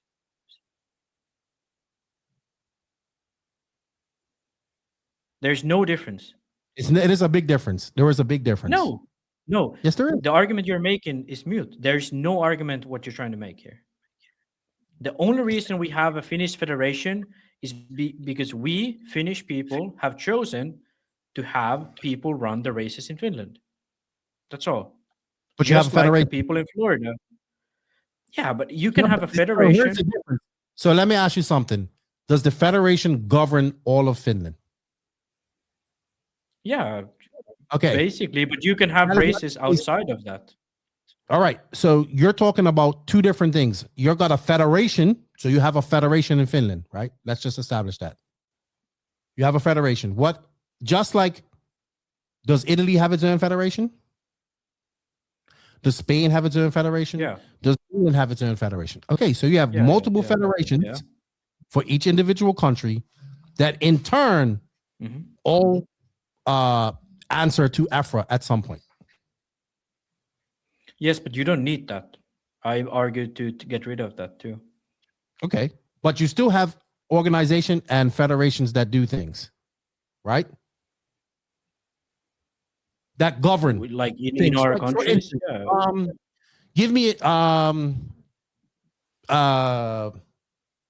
trying to, didn't JQ get banned from a track? Was that from the track or for the federation?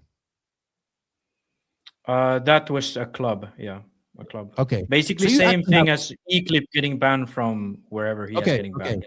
Yeah. So you're talking about something that is, you have organization and rules and a rule set and go that governs the entire RC scene in Finland, right? No.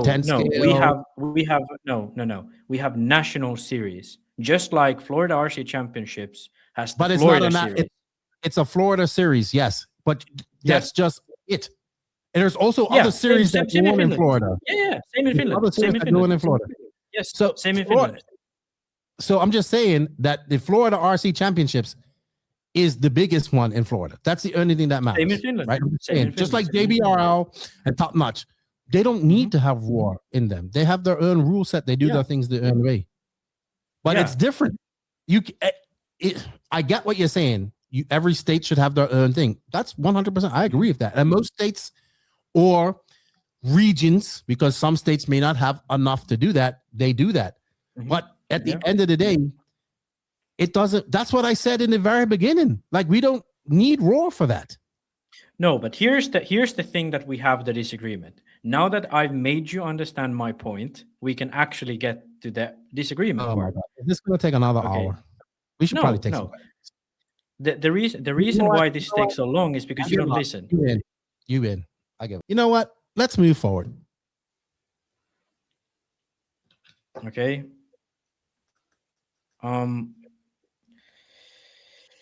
So what do we have left? I don't know. I'm an idiot. I don't know. I am exactly what JQ and you guys think I am. I'm an idiot. Yeah. Well, I mean, I'm an idiot. Keep on going. Yeah. So what do we want to end this on? Do we want to end this on winners and losers? We went off the script for. I know. I was supposed to fucking go. I was supposed to go to town like 2 hours ago. Yeah.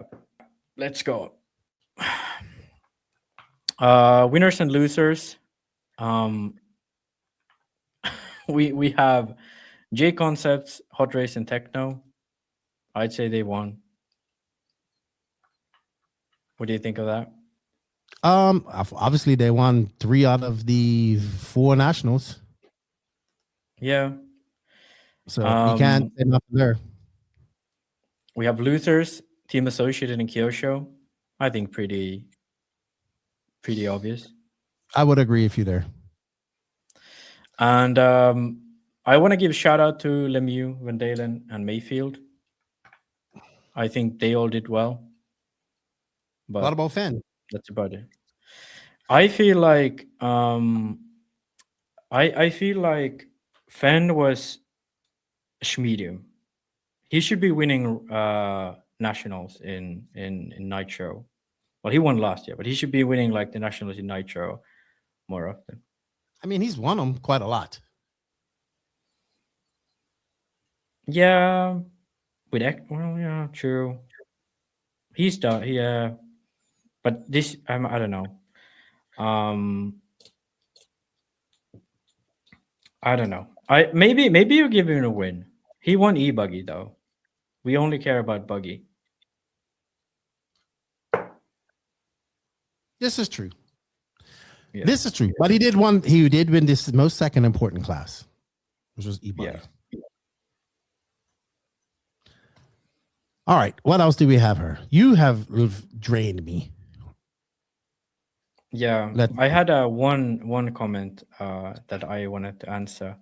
I don't want you to support Europe. I want you to save yourself. Like this is the biggest reason why I'm so passionate about this, because I feel like America has so much potential, and it's all going to shit. Just like everything is going to shit, and it's dragging all of us with you. So we can say the whole world's going to shit, but that's not what we're talking about. Let's keep it RC. Yeah.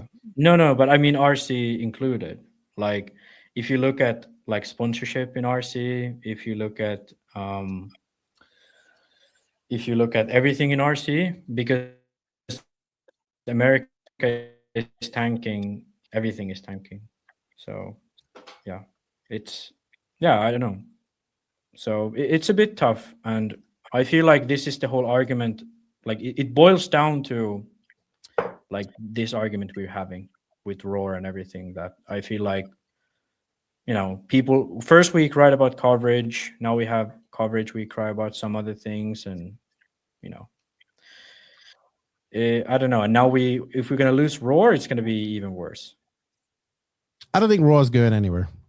They're not going anywhere. Yeah. Even Nick says here that RC turnouts dropped like a stone when the tariffs hit. So I wouldn't say that, because we went to Wicked Weekend this past month at the end of in July, and it had equal turnouts. We went to ONS, badass turnouts. INS, I feel like East Coast has been doing much better. I don't know why that is. Well, you know why? I'll tell you why. You have a guaranteed probably race. Because of lands. Yeah. No. Listen. I'll tell you why. It's pretty simple. You have I'm talking about racing, period. You know why club racing isn't happening no more? Because tracks ain't, because of the same reason we talked about earlier. Tracks are closing. I have a whole video planned about this. I'm just saying. Club racing is, go look at the numbers. The big races are getting numbers. Look at INS. That is being held at a track. ONS being held at a local track. All boosting and helping numbers. Yeah, but I don't know. I feel like it's weird because all the companies are complaining that they don't have money. So if racers are doing well, like, then why aren't the manufacturers? But people talk about maybe they've cut their margins. No, because I think what's happening is why we're seeing club racing die is because of rather competing tracks. And I 100% agree that we need to see one thing that the Europeans do that is very good is the semi-permanent 10 scale track. So I had to just for people to clarify that the semi-permanent track that I'm talking about is something that's run every week. I don't know if you do this in Finland. I know they do it in England. And that's probably a model that they're going to have to look at because it's getting too expensive to have tracks in permanent facilities. That's just the bottom line. The bottom line is the bottom line. So what we're going to see is actually what I think is what needs for RC to do is go back to more of a grassroots type system where clubs run things.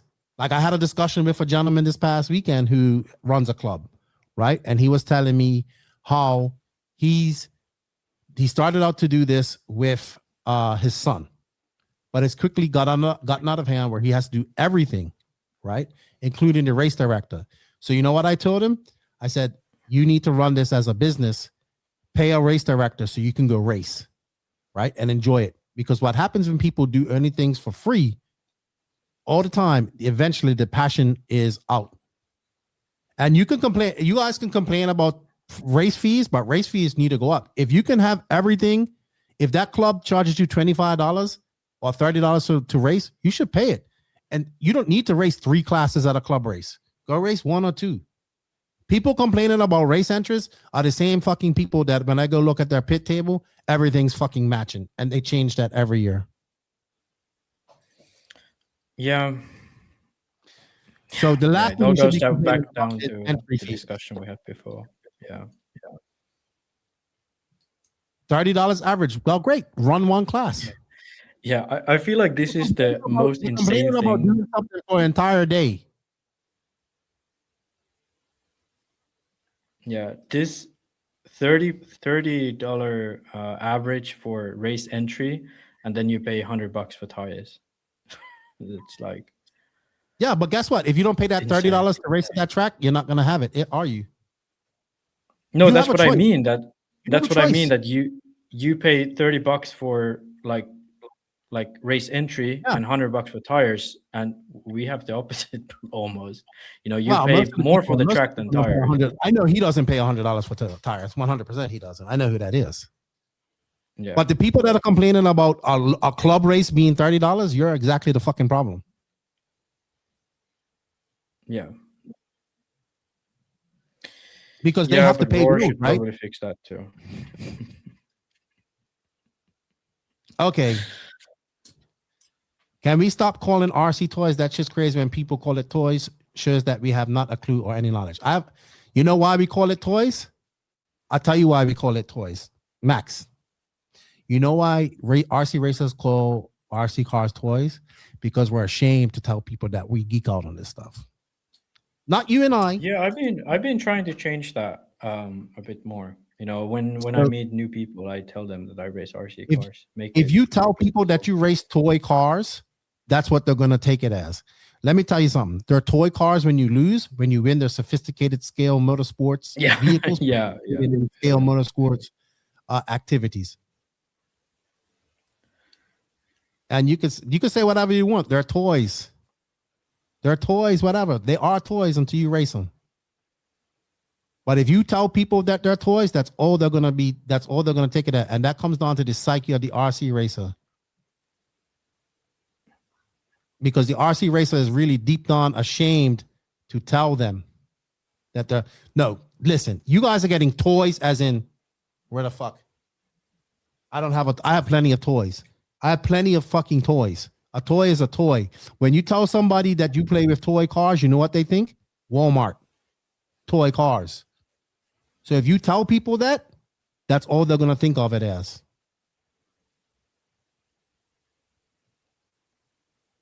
Okay, can we now go sleep?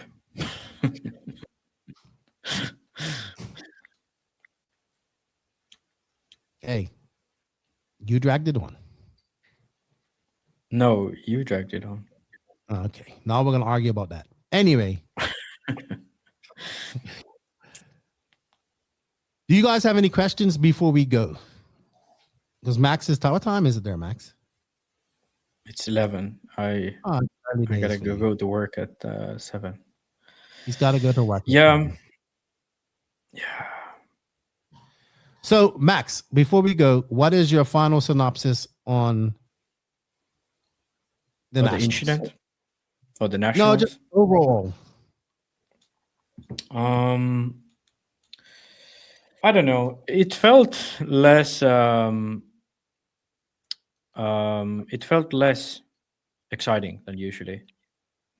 Like I feel last year's nationals had more like hype around it. I don't know why that is. World's qualifier, more people. Maybe that's just a low amount of entries. I think that could be it. But yeah. So here's my thoughts on the nationals. 60-minute final was great. We had a little bit of drama. Seth Van Dalen is the champion. No matter what you guys want to say, I still think in the end he was still the fastest car. Did the track cut mean anything? It could have, had it been handled, had it been protested, yes. But in the end, congratulations to Seth Van Dalen. The only issue I will see is that forever it's going to be, I won't say an asterisk, but we'll always say, remember that track cut. That's the only problem. Yeah. And remember that was your fault too. I got blamed for that too. Huh? And the tents. And the what? And the tents flying on yeah. the track during I think it was e-buggy qualifying. So, and you know what? I just want to reiterate. I can't believe there was actually 150 people listening to all of that. Through all of it. Well, you did lose your shit today, and I'm happy I made you lose your shit. Now you know how I felt that time at I PNE. did, but for a good fucking reason. Yeah, fuck this. I'm like, I feel like at this point I should just stop caring about American racing. Like just basically like not care about anything. Like just say like this race sucked. Like no positives, no nothing, no building bridges. Just say everything sucks. That wouldn't be fun. Yeah, but I don't know. Like the only reason why I get pissed at this because I feel like there's some future in this sport. But yeah, I don't know. I hope after this podcast, it's definitely died down a bit because I feel like even some people on the comments, there were some people who were actually like influential in the sport, you know, like who own tracks and stuff, and they was just like, let's do nothing. And So I think so. Let me tell you something. I think you're misunderstanding people's frustration and lack of confidence for not wanting to do nothing. That's what you're missing. Like the thing is, like even when I'm negative on the podcast, I don't want to start this all over again. I do not want to fucking start. All I want to say is like even when I'm negative on this podcast, I come up with like solutions and stuff, like what we should do in the future and what we want to do. Like the negativity I feel like we say on the show is the idea is that we come up with things that are going to be better for the future, you know. Yes, today we was mostly just arguing about stupid shit, but most of the time we come up with things that that actually make RC racing better, you know. But I feel like I saw one track owner just say like, "Who gives a shit about Roar?" You know what? Like, you know what? You know now how I feel about Roar. That's how I feel about it. So how you feel right now. How you feel right now is how I feel about Roar because I believe in them, but I don't see it, and it's frustrating. Just like you're frustrated, I am frustrated, right?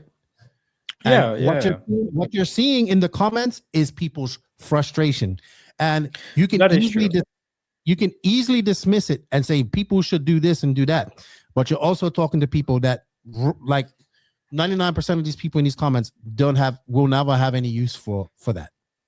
So the same frustration that you have is just my same frustration of I want this. Come on, you can say all the shit that you want, but on this podcast we have pushed for people to join Roar, be a part of them. We've had Clayton on here a couple of times to talk to him. I like Clayton. I like that, and I'm hoping for new things. But what you're seeing is frustration. the same frustration that you have right now is the same frustration that many of these people have.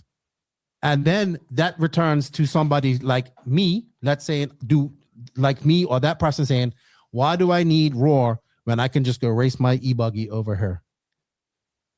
So you got to understand that yes, in a perfect world, everything will work out like what you're saying. So people are frustrated and nobody's listening to them.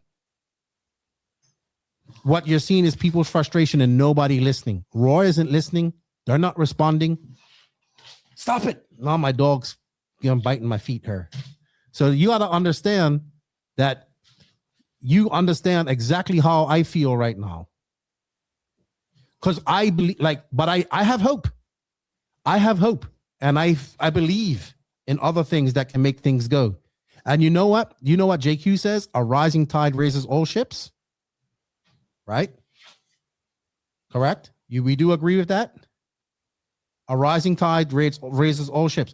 So even when Offroad does its own thing to go on forward and pushing RC to the next level, it will also, Raw will raise with that as well.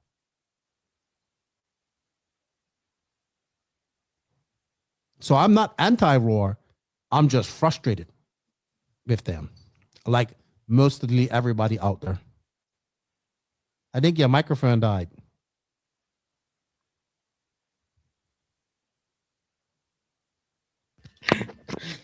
That's our call to end the show. Anyway, thank you for your time. I appreciate it, Max. Thank you all for your time as well. It's been a fun afternoon of arguing and talking with you guys, and watching me and Max go back and forth. No, we are not enemies or hate each other. We are still good friends. But now Max has my sense of frustration. Yeah. I don't know what I'm going to do about it. Thank you, everybody, for your time. We wore Max out. Thank you to all of the NNRC squad around the world. We greatly appreciate you guys' support.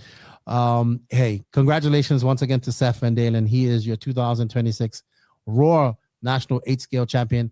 Congratulations to all of the guys that podiumed and won this past weekend. It's awesome.